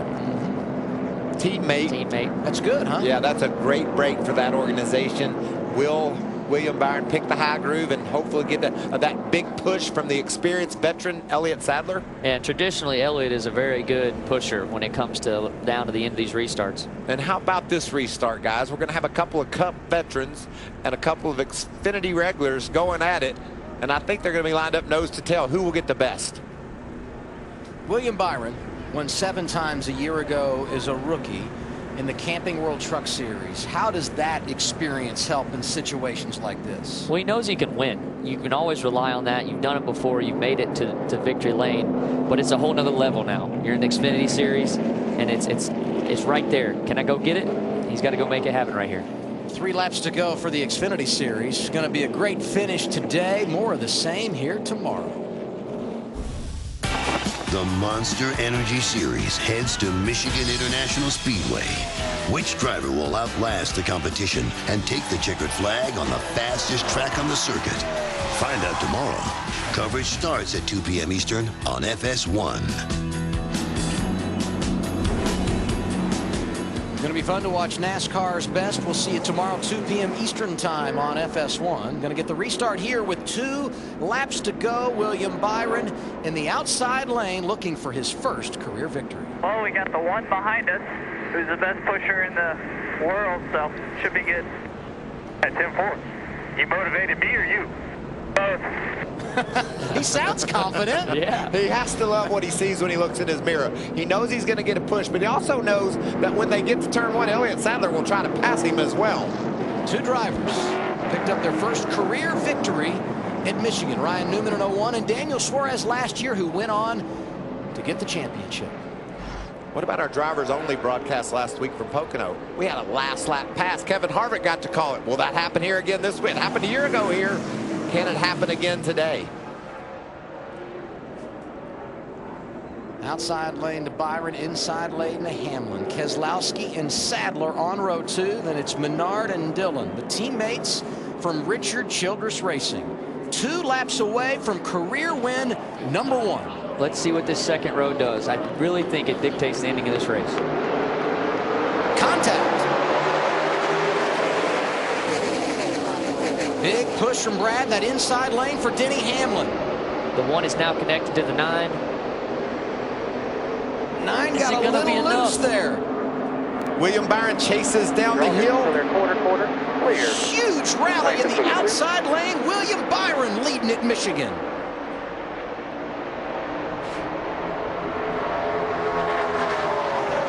Handled like a pro. And it was intense. Denny Hamlin was putting a little bit of pressure on Byron, bumping him a little bit, trying to throw the rookie off. It didn't work. Both those guys in the second lane did a good job pushing, but the 1 actually caught his guy a little bit later down the track.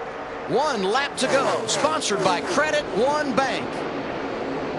Hamlin's got to run, Adam. Can he get Byron loose? Right at your bumper here. Yes, he did. Coming off of turn 2. Back looking bottom. Inside quarter. Inside quarter. Inside quarter. Speed smooth up top. Speed smooth up top. Top and out back. And here comes Elliott Sadler. Smooth up top. 2 back to the top lane. 3-man dance for the lead. Still there inside quarter. Quarter. Keep coming. Byron hanging on. Hamlin looking inside. Sadler's right there as well. Contact as they come off of turn 4. Back to the checkered flag at the line. Denny Hamlin wins it by a nose. What a finish. Impressive finish today. Thank you, race team. That will absolutely break your Been a while heart. since I won one like that. Hey, that's called doing work right there, babe. I know you got it in it. You're a damn all-star. Now go do it tomorrow. Wow. That was amazing.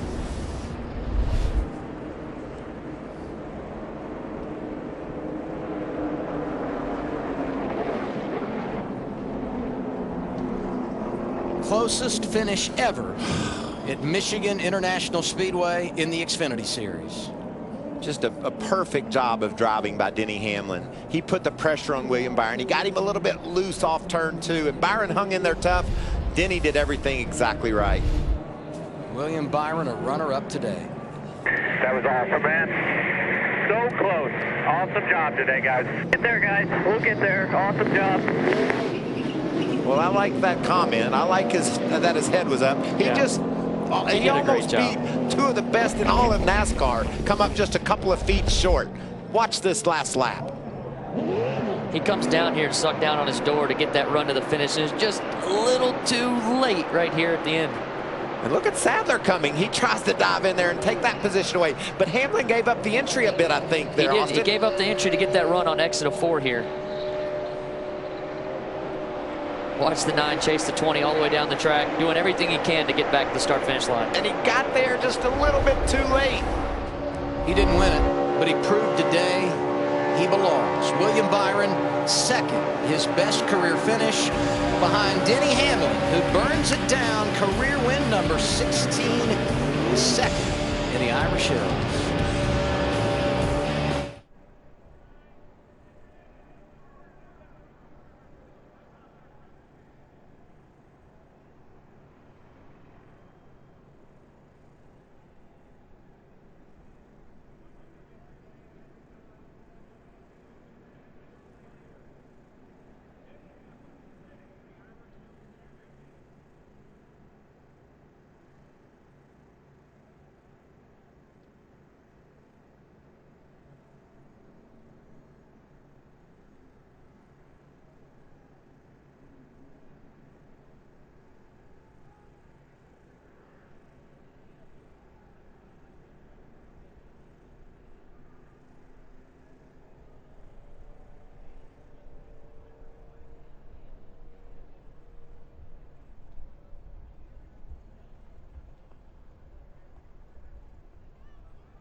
Top of the hour, Major League Baseball on FS1.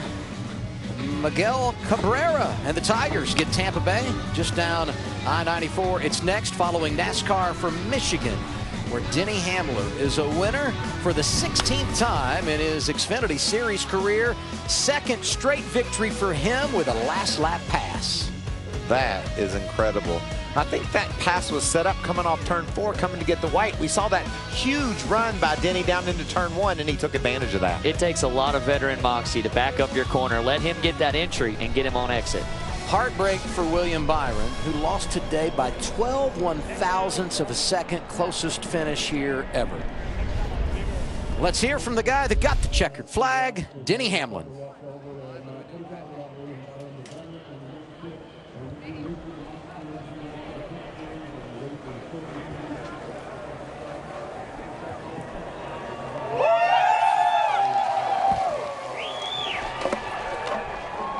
And the Gatorade bath. Well, it's been over a year since you won in this series, Denny, but what's more important, this is your first NASCAR win this year. What does it do for you personally just to get back here to victory lane? Yeah, it's good. The Hisense 4K TV camera was fast all day. Definitely didn't want that debris caution at the end. I did see it up in turn 3, and I was just hoping they weren't going to call it. But I tell you, proud of this whole team. Pit stops were awesome with that #1 pit stall that really College Benjamin got us last week by qualifying so well. That really helped us a lot. Got to thank everyone from Hisense, of course, Sport Clips, Interstate Batteries, Toyota, JGR Engines, great engine, Coca-Cola, the Jordan brand, everyone watching on Xfinity S1 and all the NASCAR fans. Definitely feels good. William Byron, he's a rookie, and on the radio they told you he's a rookie and he's nervous right now. How did you race him, and were you impressed, especially by the speed he carried off the corner? Yeah, he did a great job, and really I knew he had a really good car that last long run that we had. He was about to pass me, so he's done a great job. Obviously, he's one of NASCAR's next future superstars, and I wanted to race him clean. I wasn't going to turn him or anything like that, so I stayed low below him, and it got him a little bit loose through 1 and 2. That allowed me to get position. And then into turn 3, we both got sideways. He slid up just enough to let me barely get to that left rear, and it was just enough to drag race past him. So proud of this team. Great that we got a win. All right, Denny Hamlin wins at Michigan. Chris? And Brad Keselowski and Tony Stewart have come by to congratulate William Byron on a great race there. We just heard about that last lap from Denny Hamlin. How about from your perspective? Oh, man, we were so close. It really hurts to be that close and not win, but just got the side draft off of me off of 4, and that's the run he needed to the line, and just couldn't quite get enough back to him to get to the line faster. But great job by my Liberty University team, and it hurts, but we'll get one soon. This is how we need to run, and we'll keep running like this. Yeah, incredible run by William Byron. Matt? A win last week, 4th place this week, so you've had a chance to digest, especially the final restart. If you could do a move like again, any different?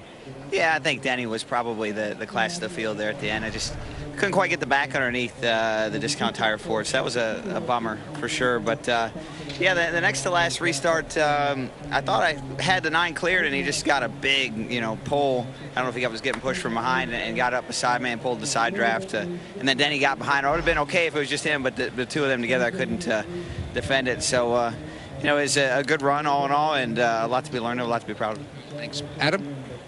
Let's go big picture with this win, Matt. Denny Hamlin starting 5th tomorrow. What does this do for him? Well, I just think he needed that confidence boost. It's been a tough season for Denny, and he's a competitor. You know that, Austin. And anytime you can put a win in the win column, especially in dramatic fashion like that. William Byron was nearly perfect. Denny Hamlin was perfect, and he got the victory. I thought it was impressive. Like I said, Denny did a great job going into turn 3, backing up his entry and getting that run to the checkered. William fought hard, but it was Denny's race, and he needed it. Like you said, I think it's going to be good for him going into tomorrow. Denny starts 5th tomorrow. You start 18th. Good luck there, and thanks for being with us in the booth. Did an outstanding job.